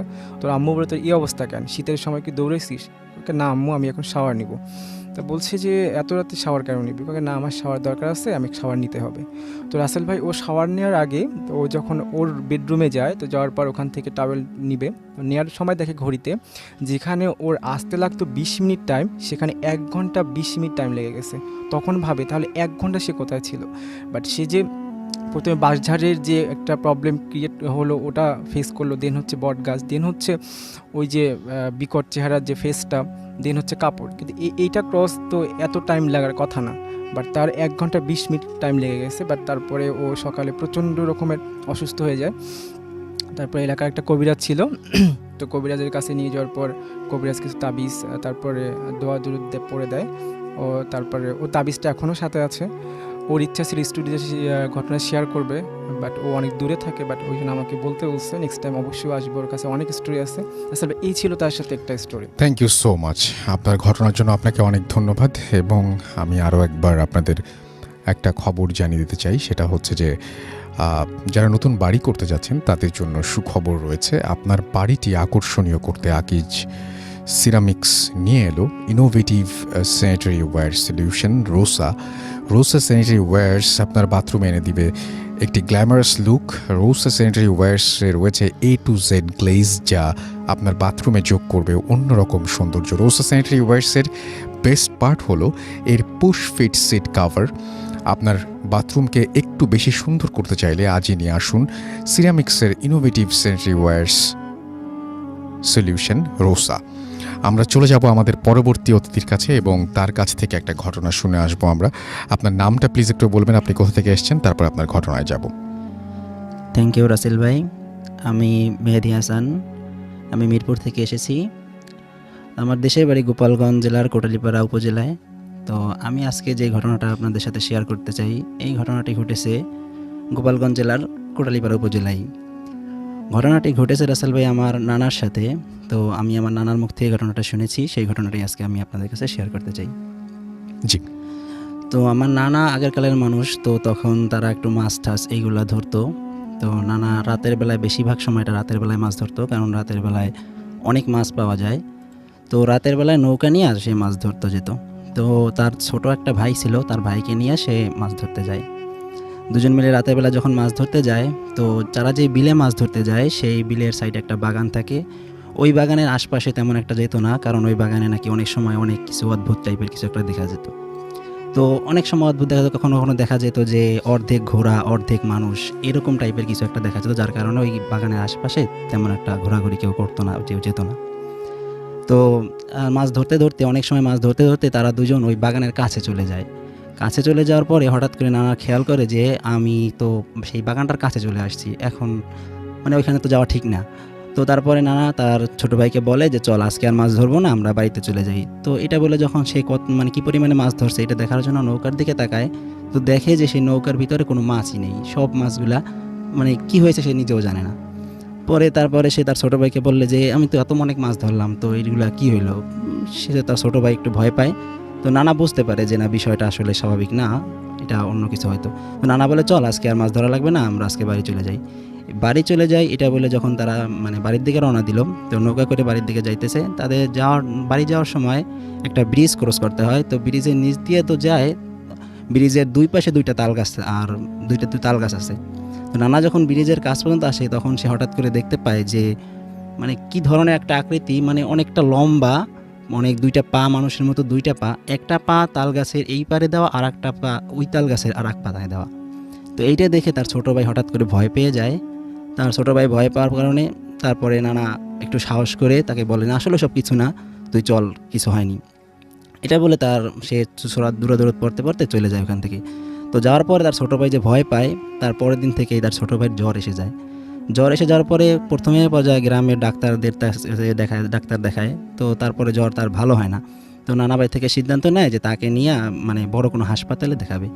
তো তখন গ্রাম অঞ্চলে ততটা ভালো তখন মানে হাসপাতাল ছিল না। তো তার জন্য তাকে নিয়ে ফরিদপুর হাসপাতালে আসার জন্য মানে সিদ্ধান্ত নেয়। তো তারপরে তখন এত গাড়ি ঘোড়াও ছিল না, যার জন্য নৌকায় করে আসার একটা সিদ্ধান্ত নেয়। তো তারা সেই নানার ছোট ভাই আর একটা ভাই মিলে, তারা তিনজন মিলে নৌকায় করে ফরিদপুরে হাসপাতালে আসার জন্য রওনা হয়। তো আস্তে আস্তে আসার পথে কিছু সময় পরেই মানে আমার সেই যে নানার ভাই যার জ্বর হয়েছিল সে মারা যায়। তো মারা যাওয়ার পরে আর হাসপাতালে যায় না, ওখান থেকে তারা ফেরত আসে।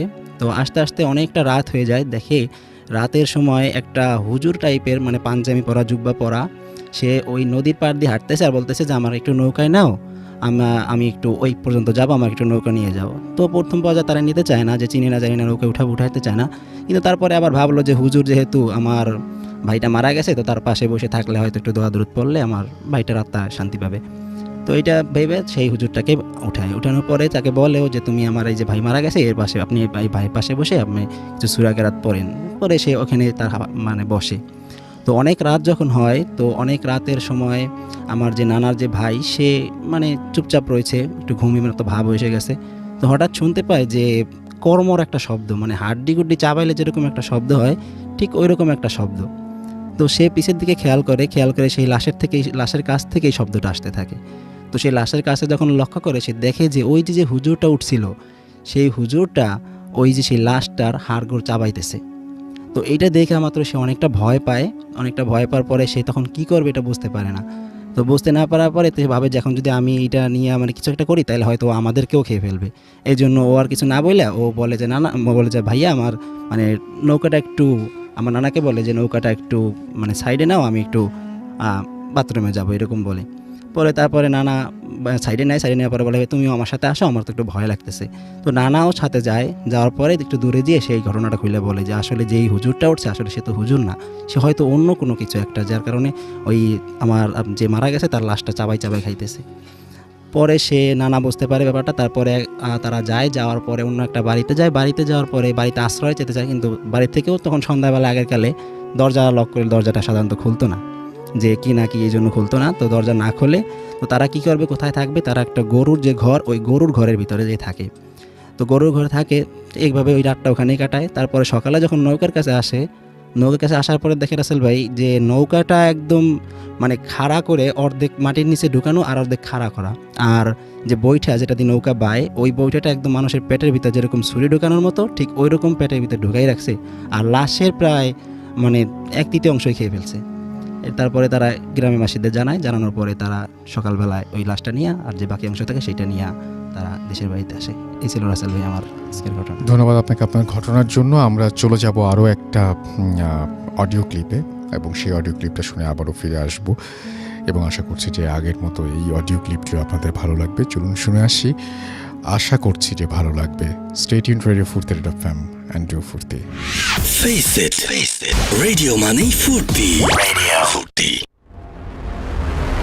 ভূত FM। বিশ্বাস করা না করাটা আপনার ব্যাপার।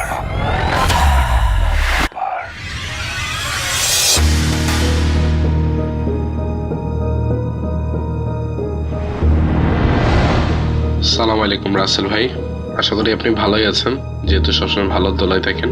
আমি খাজান মেইল। যে ঘটনাটা রাসেল ভাই এখন আপনাকে বলবো, সেই ঘটনাটা হচ্ছে আমার মানে নানার মুখ থেকে শোনা ঘটনাটা। তো কথা না বাড়িয়ে ঘটনায় আসি। যে ঘটনাটা রাসেল ভাই এখন বলবো সেটা নানা আমাকে শুনিয়েছে রিসেন্টলি, কিন্তু ঘটনাটা হচ্ছে আজ থেকে প্রায় 15 থেকে প্রায় 20 বছর আগের আর কি। হতে পারে সেটা 1900 বা 2000 এই সময়কার আর কি ঘটনা, একুরেট জানা নেই। তো ঘটনা বলি, আমার মামা আর কি, মানে উনার ছেলে, আমার মামা একজন খুব ভালো ইলেকট্রিশিয়ান ছিলেন। তো ইলেকট্রিশিয়ান ছিলেন না, আজও আছেন ইলেকট্রিশিয়ান। উনি যেটা করছিলেন যে উনি শিক্ষাগত যোগ্যতা আসলে অত বেশি না থাকার দরুন উনি আসলে কারিগরি শিক্ষায় উনি আসলে বেশি উনি গিয়েছিলেন। তো সেই কারণে উনি ইলেকট্রিশিয়ানের ব্যাপারটা উনি শিখেছিলেন এবং পরবর্তীতে ভালো একজন ইলেকট্রিশিয়ান হয়ে গেছে।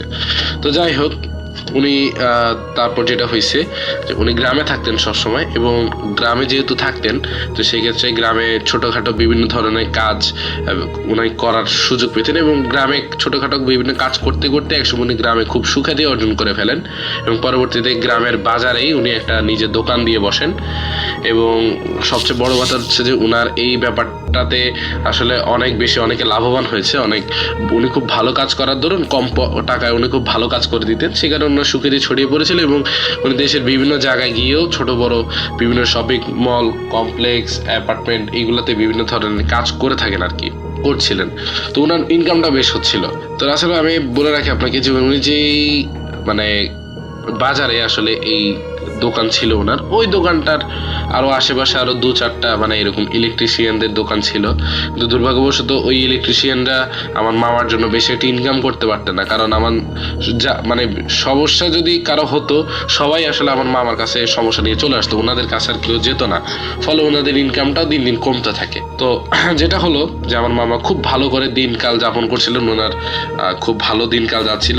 তো একদিন হঠাৎ করে একটা প্রবলেম শুরু হয় যে রাসেল ভাই, যেটা আমাদের মামা খুবই হাসি খুশি মানুষ ছিলেন, তো দেখা গেল কি উনি একসময় খুবই রাগান্বিত টাইপের মানুষে পরিণত হলেন। উনি ঘরে ঢুকেই উনি পরিবারের প্রত্যেকটা মানুষের সাথে খুব খারাপ ব্যবহার করতে লাগলেন, উনাদেরকে খুবই খারাপভাবে উনাদের সাথে আচরণ করলেন, অশ্লীল কথাবার্তা বলতেছিলেন, এবং দেখা গেল কি উনি ওনার ফ্যামিলি মেম্বারদের সাথে এরকম আচরণ করাতে ফ্যামিলি মেম্বারের ওনার উপর অনেক ক্ষিপ্ত, মানে অনেক বেশি রাগান্বিত হয়ে যায়। এছাড়া উনি ওনাদের কাস্টমারদের সাথে হঠাৎ করে এরকম মানে বেমালুম যখন এরকম উল্টাপাল্টা কথা বলা শুরু করছে, মাঝে মাঝে গালিগালাজও করেছেন। তো এরকম অস্বাভাবিক ওনার আচরণে এবং পরিবর্তনে অনেকেই আসলে ওনার উপর রাগান্বিত হয়ে ওনার থেকে আসলে সাহায্য নেওয়াটা, মানে ওনার কাছে প্রবলেম নিয়ে আসাটা বন্ধ হয়ে যায়, এবং পরবর্তীতে ওনার ইনকাম সোর্সটাও আস্তে আস্তে কমতে থাকে। ওনার কাছে লোকজন কম আসে, উনি কম কাজ করেন, আবার অনেক সময় দেখা যায় কি উনি কাজেই যান না। এইভাবে করতে করতে ওনার পরিবারে আর্থিক টানাপোড়েনের ব্যাপারটাও আসলে চলে আসে। তো এইভাবে মানে খিটখিটিয়ে একজন মেজাজের অধিকারী হয়ে গেলেন, এবং তার পাশাপাশি আবার আর্থিক টানাপোড়েনও লেগে গেল আমার মামার। সো ব্যাপারটা কিন্তু তখন ওই সময়টাতে আসলে খুবই ভয়াবহ। তো ফ্যামিলি মানে আমার মামার এরকম একটা বেগতিক অবস্থা দেখে আমার নানা আর সহ্য করতে পারলেন না। উনি যেটা করলেন যে উনি একজন খুব বড় একজন আলেমের কাছে আমার মামাকে নিয়ে গেলেন। একটা কথা বলে রাখি রাসেল ভাই, আসলে আজ থেকে 15 বা 20 বছর আগে কিন্তু গ্রাম্য সাইডে যেসব মানুষরা ছিলেন তাদের আসলে ওই যে ভালো কোনো চিকিৎসার কিন্তু ব্যবস্থা ছিল না ওই জায়গায়। তো সেই কারণে আসলে ওনারা এইসব মানে ঝাড়ফুঁক বা পানি পড়া, তাবিজ এগুলোতে খুবই বিশ্বাসী ছিলেন, প্রবল বিশ্বাসী। আর সবচেয়ে বড় কথা হচ্ছে যে ওই এলাকায় খুব বড় একজন আলেম ছিলেন, এবং উনার মানে চিকিৎসাটা এতটাই ভালো কাজ করত যে 10 জনের ভিতর 9 জনেরই একেবারে 100% তার শরীরেই তার চিকিৎসাটা কাজ করতো। ফলে যেটা হয়েছে যে সবাই ওনার খুব ভালো একজন ভক্ত হয়ে গেল। তো যাক, ওই আলেমের একটা ছোট্ট একটা হিস্ট্রি রাসেল আমি একটু বলি, একটা হিস্ট্রি ছোট্ট করে বলি। সেটা হচ্ছে রাসেল ভাই ওই আলেম কিন্তু শুরুতে কিন্তু আলেম ছিলেন না।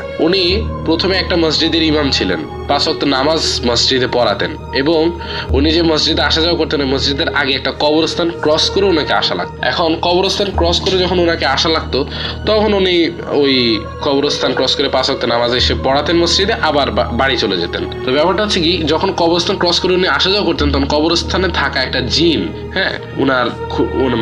উনাকে খুবই পছন্দ করে ফেলে এবং উনার সাথে থাকার জন্য মনস্তাব করে। এবং পরবর্তীতে একদিন ওই ইমাম সাহেব যখন রাতে ঘুমাচ্ছিলেন উনার বাড়িতে, তখন ওই জিনটা আসলে উনার সামনে এসে হাজির হয় এবং উনাকে নির্ভয় দিয়ে বলেন যে হুজুর দেখুন, আমি আপনার কোনো ক্ষতি করবো না, জাস্ট আমার একটাই নিবেদন যে আমি আপনার সাথে থাকবো। তো হুজুর চিন্তা করলো যে এই জিনকে দিয়ে যদি আমি আসলে মানুষের ভালো কিছু করতে পারি তাহলে আমার যেরকম সুখ্যাতিও হবে, আমার 2 পয়সা আমি রোজগারও করতে পারবো, এছাড়া আমি ভালোও থাকতে পারবো। তো উনি সেই দিনটাকে সাথে সাথে বললো যে ঠিক আছে, আমি তোমাকে আমার সাথে রাখবো, তবে আমার দুটো শর্ত আছে। সেই শর্তটা হচ্ছে, প্রথম শর্তটা হচ্ছে যে তুমি আমার কোনো ক্ষতি করতে পারবে না, আর দ্বিতীয়টা হচ্ছে যে আমি যা বলবো তুমি তা করবা।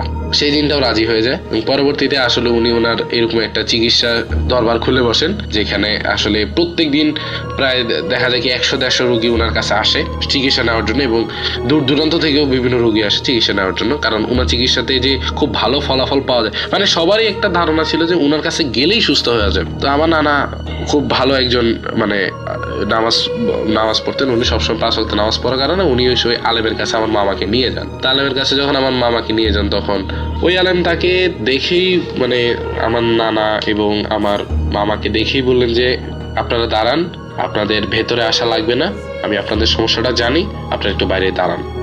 আমার নানা এবং মামা খুবই অবাক হয়ে গেলেন যে কি ব্যাপার, আমরা তো এখনো উনার ঘরেই ঢুকলাম না, উনি কেমনে বুঝলেন যে আমাদের সমস্যা আছে এবং আমাদের সমস্যাটা উনি জানলেন কেমনে। তখন 10 মিনিট পরে আলেম উনার ঘর থেকে বেরিয়ে এসে বললেন যে আমি আপনাদের সমস্যাটা খুব ভালো করে জানি এবং আপনাদের সমস্যার সমাধানকে আজকে আমি রাতেই করব, সুতরাং আপনারা এখন বাড়ি যান, আমি এশা নামাজের পরে আপনাদের বাড়িতে আসবো। তো আমার মামা এবং নানা কথা শুনে মানে ওনারা বলে যে ঠিক আছে, আপনি আসেন, আপনার মতো, সমস্যা নেই। তো যাই হোক, উনি সেদিন রাত্রেবেলা ঈশা নামাজের পরে ওনার আসার কথা ছিল, তবে কোনো একটা কারণে ওনার ঘর থেকে সেদিন বের হতে একটু লেট হয়ে যায় আলেমের। তো উনি প্রায় রাতে 10টার দিকে আসেন আর কি। একটু বলে রাখি, আসলে ওই সময় কিন্তু শীতকাল ছিল, আর শীতকালে যে ব্যাপারটা হয় যে তখন কিন্তু, আর এমনিতেও মানে গ্রামে গঞ্জে 10টা মানে অনেক কিছু, আর শীতের রাত হলে তো কথাই নেই। তো ওই সময় উনি ওনাদের বাড়িতে আসেন আলেম, এবং এসেই আসলে যেটা উনি দেখলেন, মানে আমার নানা যেটা দেখলেন যে উনার হাতে একটা কেতলি টাইপের একটা জিনিস ছিল, একটা পাত্র ছিল কেতলি টাইপের। তো আমার আলেম এসেই বললেন যে আপনারা এই কেতলিটা ভর্তি করে আনুন পানি দিয়ে, 1 কেতলি পানি এটা ভর্তি করে আনুন, তবে পানিটা একেবারে বিশুদ্ধ হতে হবে। তো ওনারা যে পানিটা আসলে খেয়ে থাকেন, মানে টিউবওয়েলে যে পানিটা ওনারা খেয়ে থাকেন, ওই টিউবওয়েলের পানিটাই আসলে ভালো করে পরিষ্কার করে ওই টিউবওয়েলের পানিটাই আসলে আলেমের জন্য নিয়ে আসলেন। এবং আলেম তখন বলল যে ধন্যবাদ, আপনারা এখন মাটিতে বসেন, আমি খাটে বসতেছি, আর আমার মামাকেও খাটে বসতে বলা হলো। তা আমার মামা হচ্ছে খাটের নিচের অংশে, মানে খাটের পায়ের অংশে বসছে, আর মাথার অংশে বসছে হলো আলেম, আর আমার নানা নানি বসছেন হচ্ছে মাটিতে। তখন আমার নানাকে ওই আলেম নির্দেশ দিলেন যে আপনাদের ঘরে যত বাতি আছে সব নিভাই দেন। তো রাসেল ভাই তখনই না ওই ওনাদের ওই জায়গায় মানে ইলেকট্রিসিটি ছিল না, ওনারা ওই যে হারিকেন বা ওই যে মোমবাতি জ্বালিয়ে আর কি ওনাদের দিন চলতো। তো বললো যে আপনাদের যত মোমবাতি আছে মোমবাতিগুলো নিভাই দেন, আর একটা কথা যে আপনারা এরপর থেকে যা দেখবেন সবকিছু শুধু দেখে যাবেন, আমি যতক্ষণ না কোনো কথা বলবো তার আগ পর্যন্ত আপনারা কোনো কথা বলবেন না। তো ওনারা সবগুলা বাতি নিভিয়ে দেন, ওনারা সবগুলো মোমবাতি নিভিয়ে দেওয়ার পরে আলেম তার কাজ শুরু করে। আলেম প্রথমে মোটামুটি প্রায় 5 থেকে 10 মিনিট বিভিন্ন ধরনের সূরা পড়তে থাকে, এবং সূরা পড়ার পরে যেটা করে যে উনি একটু চুপ হয়ে যান, মানে অনেকগুলো সূরা পড়ে ফেলেন, এবং সূরা পড়ার পরে উনি একসময় চুপ হয়ে যান। তো চুপ হয়ে যাওয়ার পর উনি খুব লম্বা করে একটা ফু দেন ওই পানিটার ভেতর, যে পানিটা ওই কেতলিতে আছে, ওই কেতলির পানিতে উনি লম্বা করে একটা ফু দেন, এবং ফু দিয়ে যেটা করেন যে ওই কেতলির পানিটা পুরো ঘরে একটাবার ছড়ায় দেন, ওই খাটে বসেই ছিটিয়ে দেন ওই পুরা ঘরের ভেতর ওই কেতলির পানিটা। তো যাই হোক, কেতলির পানিটা ছিটায় দেওয়ার সাথে সাথে রাসেল ভাই একেবারে সাথে সাথেই মনে হলো যে খুব ভারী একটা বস্তু, খুব ভারী, মানে প্রায় অনেকটা হলো যে কি বলি রাসেল ভাই, যে 100 কেজি ওজনের যদি একটা মানুষ মানে 3 তলা উঁচু থেকে যদি একটা মাটিতে পড়ে, মাটির উপর যেরকম একটা প্রেসার তৈরি হবে, ওই প্রেসারেই ওনাদের ঘরের টিনের উপর মনে হয় যে কিছু একটা পড়লো, এতটা শব্দ হয়েছে। এই শব্দে তো মানে আমার মামা, নানা, নানি সবাই ভয় পেয়ে গেছে, কিন্তু আলেম কিন্তু কোনো ভয় পান নাই। তো যেটা হলো রাসেল ভাই, যে সবাই যখন এই শব্দটা শুনে ভয় পেয়ে যান, আলেম তখন বসেই রয়েছে, উনি ওনার কাজ করে যাচ্ছেন। তো তখন ওই শব্দটা আস্তে আস্তে আস্তে আস্তে করে মনে হচ্ছে যে চালের উপর থেকে নিচের দিকে নেমে আসতেছে, এবং পরবর্তীতে ওনাদের ঘরের দরজা জানা রাসেল ভাই কিন্তু মোটামুটি বন্ধই ছিল, যেহেতু শীতের দিন বন্ধই ছিল। তখন ওনাদের ঘরের যে মানে ওই রুমের যে জানলাটা ছিল ওইটা এত জোরে রাসেল ভাই খুলে যায় যে মনে হলো যে কেউ যেন খুব জোরে ধাক্কা দিয়ে ওইটা ভেঙে ফেলতে চাইছিল, এমন জোরে খুলে যায়। খুলে যাওয়ার পরে রাসেল ভাই ওই জানলাটা দিয়ে খুব ভালো করে দেখা যাচ্ছে যে অন্ধকারের ভেতরে, এই অন্ধকারের ভেতরেও একটা সাদা জিনিস ঢুকে যাচ্ছে, খুব সাদা একটা জিনিস ঢুকে যাচ্ছে। সাদা জিনিসটা ঢুকে আস্তে আস্তে ধোঁয়াটা ঢুকতে ঢুকতে ঢুকতে ঢুকতে এবং পরবর্তীতে সম্পূর্ণ যখন ঢুকলো সেটা এসে আমার মামার পাশে এসে দাঁড়ালো। এখন মনে হতে পারে যে সাদা জিনিসটা কি, হয়তো হইতে পারে কোনো কিছু, কিন্তু সবচেয়ে অবাক করা যে রাসেল ভাই ব্যাপারটা হচ্ছে ওই সাদা ধোঁয়াটা যখন একটা রূপ ধারণ করলো, সবচেয়ে অবাক করা ব্যাপার হচ্ছে ওই সাদা ধোঁয়াটা আমার মামার রূপ ধারণ করছে। মনে হলো যে আমার মামার আর একটা কপি এই জায়গায় এসে দাঁড়াইলো, একেবারে হুবহু আমার মামা, পুরো চেহারা তার, পুরো মানে মামা ওই জিনিসটা দেখার পরে আর মানে উনি সেন্স রাখতে পারে নাই, উনি সেন্সলেস হয়ে পড়ে যান। তো আমার নানা নানিও প্রচন্ড ভয় পেয়ে যান যে এটা কিভাবে সম্ভব, মানে একটা মানুষের আরেকটা কপি তার পাশে এসে দাঁড়ালো। তো যাই হোক, তখন ওই আলেম ফিসফিসিয়ে কয়েকটা কথা বললো, মানে ফিসফিসিয়ে একেবারে আস্তে ফিসফিসিয়ে, যেটা আমার নানা এবং নানি কেউই বুঝে নাই, কিন্তু ওই আলেম ফিসফিসিয়ে কয়েকটা কথা ওই সাদা ধোঁয়াটাকে, মানে ওই কপিটাকে কিছু কথা বললো। এবং ওই যে দ্বিতীয় যে জিনিসটা, ওই সাদা ধোঁয়াটা ওই কথাগুলো শোনার পরে আবার ফিসফিসে একটা রিপ্লাইও ওই আলেমকে দিল, মানে তাদের মধ্যে একটা কনভারসেশন হলো, কথাবার্তা হলো। তো যাই হোক, যখন তাদের মধ্যে কথা হলো তখন আমার নানা দেখলো যে ওই সাদা ধোঁয়াটা মোটামুটি বোঝা যাচ্ছে, সাদা ধোঁয়ার চাল চলন বোঝা যাচ্ছে যে ওকে একটা কাজ দেওয়া হয়েছে এবং ও কাজটা করতে রাজি। তো তখনই সাথে সাথে ওই সাদা ধোঁয়াটা আমার মামার ঠিক 2 হাতে, বুকে এবং পেটে এই জায়গাটার ভেতরে একটা যা স্পর্শ করছে, জাস্ট একটা স্পর্শের সাথে সাথে রাসেল ভাই একটা দমকা বাতাস, মানে আমার মনে হলো যেন আমার মানে রুমের ভিতর হঠাৎ করে মনে হয় যে কেউ একটা দমকা বাতাস ঢুকাই দিয়েছে, এরকম একটা ব্যাপার। একটা দমকা বাতাসের সাথে আমার মামার দেহর ভেতর থেকে একটা খুব চিকন, একটা সরু লাঠির মতো একটা কালো ধোঁয়া বেরিয়ে আসলো। ঠিক আছে, খুবই কালো একটা ধোঁয়া বেরিয়ে আসলো। এবং কালো ধোঁয়াটা যখন, ওইটার কোনো রূপরেখা নাই, এটা একটা জাস্ট কালো ধোঁয়া দেখা যাচ্ছে, ওইটা এসে সাদা ধোঁয়াটার পাশে দাঁড়ালো এবং সাদা ধোঁয়া কিছু কথা কালো ধোঁয়াটাকে বললো এবং কালো ধোঁয়া সেই কথাগুলো শুনে কিছু রিপ্লাই আবার সাদা ধোঁয়াটাকে দিল। তারপরে আবার সেই সাদা ধোঁয়াটা কিছু কথা বললো এবং সেটাতে সম্মতিমূলক কিছু কথা, মানে আবার সেই ইয়াটা বললো যেটা আমার নানা নানি বুঝলো, যে মানে সাদা ধোঁয়াটা কিছু কথা প্রথমে জিজ্ঞেস করছে, তারপর সাদা ধোঁয়াটা হয়তো কিছু কথা বলছে যেটাতে ওই কালো ধোঁয়াটা রাজি হয়েছে। এবং সবচেয়ে বড় কথা, রাসেল ভাই যখন রাজি হয়ে গেল তখন আস্তে করে সেই কালো ধোঁয়াটা ওই জানলাটা দিয়ে বেরিয়ে গেল। তো দমকা বাতাসের কারণে আসলে তখন মানে খুব খারাপ একটা অবস্থা, যে মোটামুটি সবকিছু ঘরে লড়ে চড়ে গেছে। তখন ওই সাদা ধোঁয়াটা যেটা হয়েছে রাসেল ভাই, ওই সাদা ধোঁয়াটা আবার কিছু কথা রিপ্লাই করে আলেমের কাছে জানালেন এবং আলেম ওকে বললো যে তুমি চলে যাও। তারপরে যেটা হলো যে সাদা ধোঁয়াটা, মানে আমার মামার যে একটা কপি আসলো, ওই কপিটা আস্তে করে আবার ধোঁয়ায় রূপান্তরিত হয়ে তখন সেটা জানলা দিয়ে না, সেটা দরজা খুলে বেরিয়ে গেল। হ্যাঁ, দরজা খুলে বেরিয়ে গেল, খুবই অবাক করা ব্যাপার। তো এই পুরো ব্যাপারটা কিন্তু আমার নানা নানি একেবারে বুঝে দেখছে, মানে দেখতেছে, পুরো ব্যাপারটা দেখলো এবং পুরো ব্যাপারটা সংগঠিত হতে, মানে পুরো ব্যাপারটা হইতে মিনিমাম ওনাদের যে ধারণা যে সময় গড়াইছে প্রায় 1 থেকে 1.5 ঘন্টার মতো সময় গড়াইছে পুরো ব্যাপারটা হইতে। খুব স্লোলি হয়েছে ব্যাপারটা, কিন্তু আমি খুব দ্রুত বললাম। তো রাসেল ভাই পরবর্তীতে যখন ওই সাদা ধোঁয়াটা বেরিয়ে গেল তখন আমার ওই আলেম আর কি আমার নানা নানিকে বললেন যে আপনারা ঘরের আলো জ্বালান। তারপর তারা ঘরের আলোটা জ্বালালেন। আলো জ্বালানোর পরে যেটা হলো রাসেল ভাই, যে আলেম ওনাদেরকে বললেন যে দেখেন আপনার ছেলের সুখ্যাতি আসলে অনেক বেশি, হ্যাঁ, এটা পুরো গ্রাম জুড়ে অনেক বেশি সুখ্যাতি এবং তার যে সততা বা তার যে এই যে তার বিভিন্ন ধরনের গুণ চরিত্র, এগুলোর কারণে লোক তার উপর সন্তুষ্ট। এই কারণে সে আসলে এত দূর পর্যন্ত আসছে এবং সে এখন খুব ভালো রুজি রোজগার করতে পারে। কিন্তু সবচেয়ে বড় কথা, আপনার ছেলের এই রুজি রোজগারের কারণে অন্য 2-3 জন 4 জনের রুজি রোজগার বন্ধ হয়ে গেছে। আপনার মানে বাজারে, যে বাজারে আপনার ছেলের দোকান, ওই বাজারে কিন্তু আরো 2-4 জন ইলেকট্রিশিয়ানেরও দোকান আছে, কিন্তু উনাদের যে ব্যবসাটা, মানে উনারাও তো একই ব্যবসা করে, কিন্তু আপনার ছেলের জন্য উনাদের ব্যবসাটা প্রপারলি হচ্ছিল না। এই কারণে উনারা সংঘবদ্ধ হয়ে ঠিক করলেন যে কোনো কারণে যদি আপনার ছেলেকে ধ্বংস, মানে মেরে ফেলা যায়, তাহলে উনারা তো সোনায় সোহাগা, উনাদের ব্যবসাটা আবার উপর দিকে উঠে যাবে। তখন যেটা হয় যে উনারাও মানে একটা খুব বড় একজন আলেমকে দিয়ে আসলে এক ধরনের ব্ল্যাক ম্যাজিক করে একটা জিন প্রেরণ করেন আমার মামার শরীরে। তো প্রথমে জিনটা যেটা করে যে আমার মামার প্রথমে মানে শরীরে ঢুকেই আমার মামার মেজাজটা খিটখিটি করে ফেলেন এবং তারপরে যেটা করেন যে অসুস্থ বানায় ফেলেন। এর ফলে যেটা হয় যে আসলে মামার সাথে এই ঘটনাটা ঘটে। আর এই পুরো ঘটনাটা আসলে ভাই 100% সত্য এবং এই ঘটনাটা আজ থেকে প্রায় 15 থেকে 20 বছর আগের ঘটনা, যেটা আমি কথায় কথায় আসলে আমি আমার নানা থেকে রিসেন্টলি জানতে পেরেছি। তো রাসেল ভাই আসলে ঘটনাটা কতটুকু ভালো লাগছে আমি জানি না, তবে ঘটনাটা যদি আপনার কাছে ভালো লাগে তবে আপনি ঘটনাটা অফকোর্স শেয়ার করবেন, আর ভালো না লাগলেও সমস্যা নাই। তবে আমার কাছে খুবই রহস্যময়, আর পুরো ঘটনাটা আমি কল্পনা করলেই আমার খুবই অবাক লাগে। তো যাই হোক রাসেল ভাই, যদি ঘটনাটা ভালো লাগে অফকোর্স সবার সাথে শেয়ার করবেন, প্লে করবেন, এবং যারা এলে ঘটনাটা শোনেন সকল লিসেনারদের অসংখ্য ধন্যবাদ। সালাম আলাইকুম রাসেল ভাই।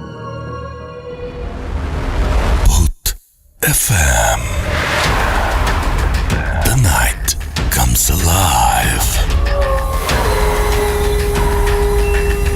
বিশ্বাস করা না করাটা আপনার ব্যাপার।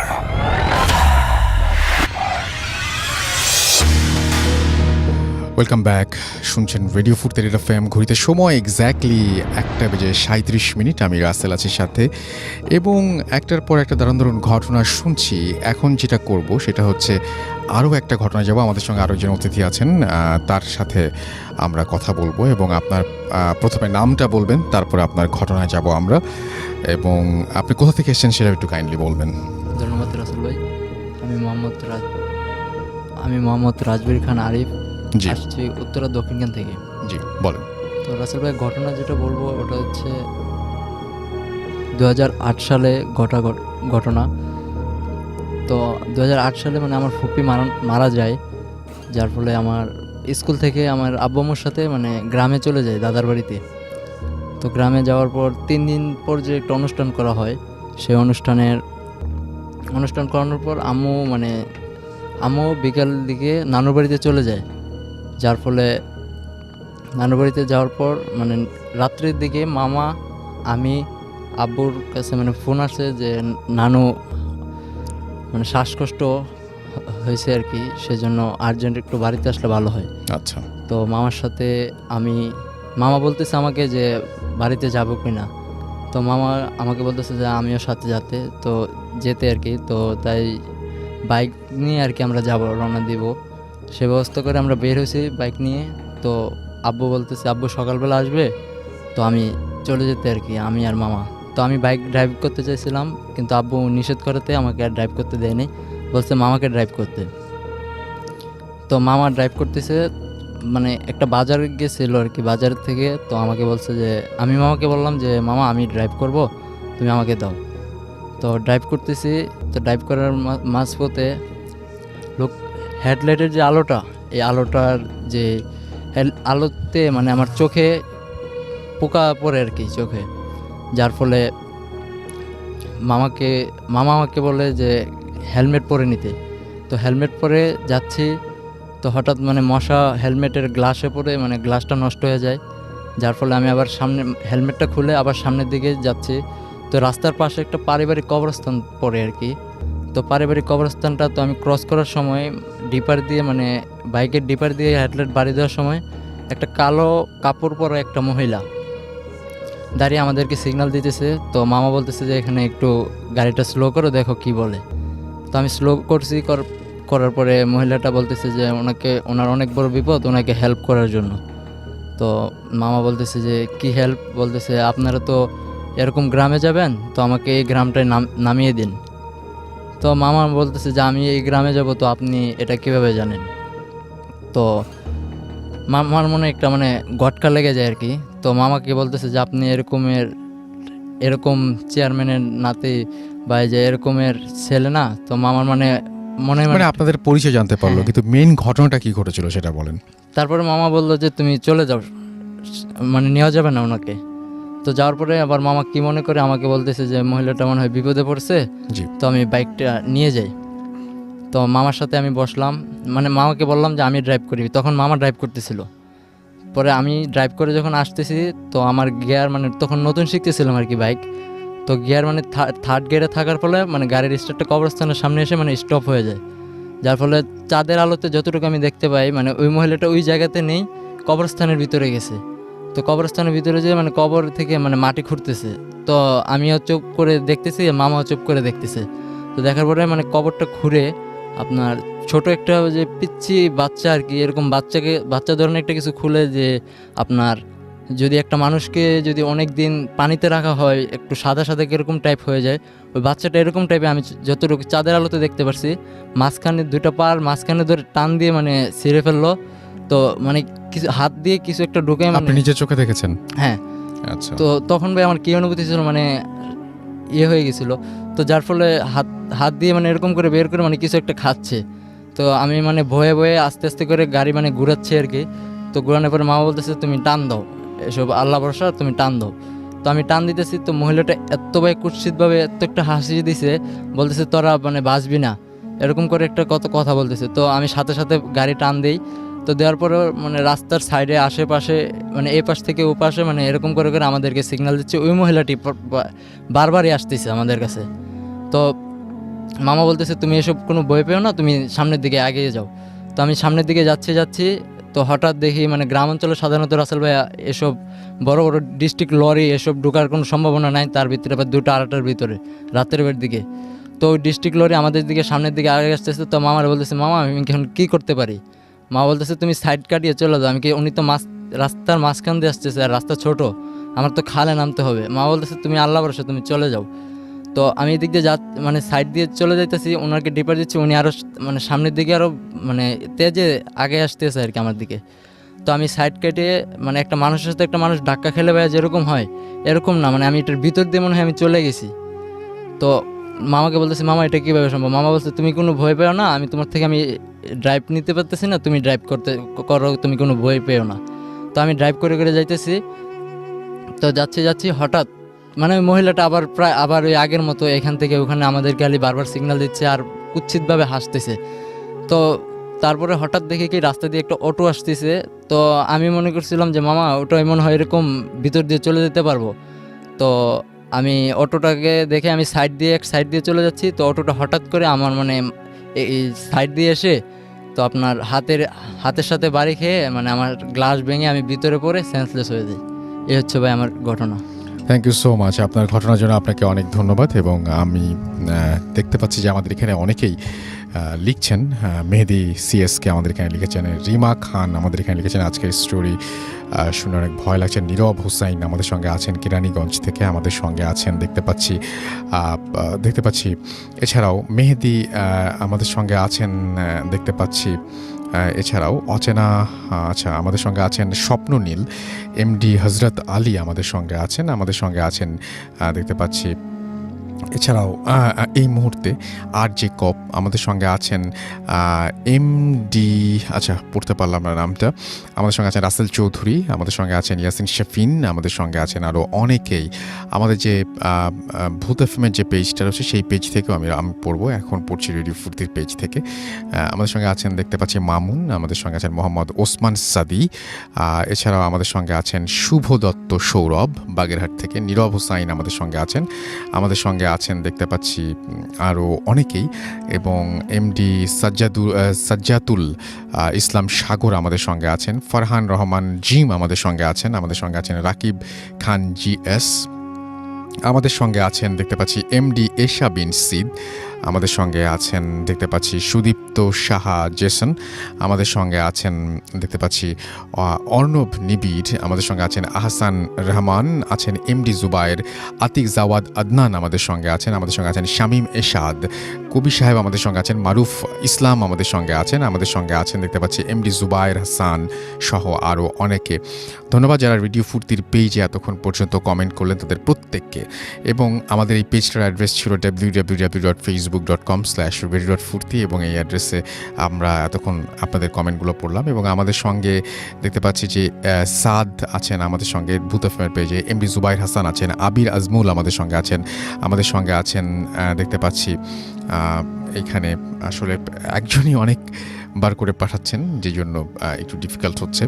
আমাদের সঙ্গে আছেন দেখতে পাচ্ছি আরও অনেকেই। এবং আমাদের এই পেজটির অ্যাড্রেস হচ্ছে www.facebook.com/radio.furti।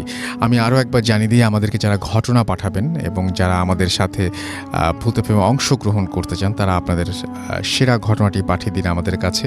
এবং ঘটনা পাঠাতে হলে খুব ইজি একটা প্রসেস আপনাকে ফলো করতে হবে। আমাদের ইমেল অ্যাড্রেসটা আপনাকে কাইন্ডলি মনে রাখতে হবে এবং আমাদের ইমেল অ্যাড্রেসটা হচ্ছে bhutfm@radio.furti radiofurti.fm, which is BHWTFM@radioforti.fm। আপনার নাম, ঠিকানা এবং ফোন নাম্বার সহ আপনার জীবনে ঘটে যাওয়া বা আপনার জানা সেরা ঘটনা লিখে পাঠিয়ে দিন আমাদের কাছে। ঘটনার শুরুতে অবশ্যই উল্লেখ করুন যে ঘটনাটি আপনি স্টুডিওতে এসে শেয়ার করতে চান, নাকি আপনি চান আপনার ঘটনা আমরা পড়ে শোনাই। যারা দেশের বাইরে রয়েছেন তারা সরাসরি অডিও ক্লিপ পাঠাতে পারেন বা লিখেও পাঠাতে পারেন আপনার ঘটনাটি। এবং আজকে আমাদের হাতে আসলে আর সময় নেই, আমাদের আজকে শেষ করতে হবে। কথা হবে আপনাদের সাথে আরও একবার আগামী শুক্রবারে, এবং তার আগে আপনারা আপনাদের ঘটনাগুলো পাঠিয়ে দেবেন এবং সেই ঘটনাগুলো আমরা চাই রেগুলার বেসিসে আপনাদের সাথে প্লে করতে এবং আপনাদেরকে এবং যারা ইনভাইটেশন পেতে চান বা যারা এখানে এসে ঘটনা শেয়ার করতে চান তারা আপনাদের ঘটনাগুলো লিখে পাঠাবেন। অবশ্যই আপনাদের ফুল অ্যাড্রেস এবং ফোন নাম্বার দিতে ভুলবেন না। আজকের মতো এখানেই শেষ করছি, কথা হবে আবারও আগামী শুক্রবারে। সেই পর্যন্ত সবাই ভালো থাকবেন, সুস্থ থাকবেন, সুন্দর থাকবেন, মোস্ট ইম্পর্টেন্টলি ফুর্তিতে থাকবেন। টাটা।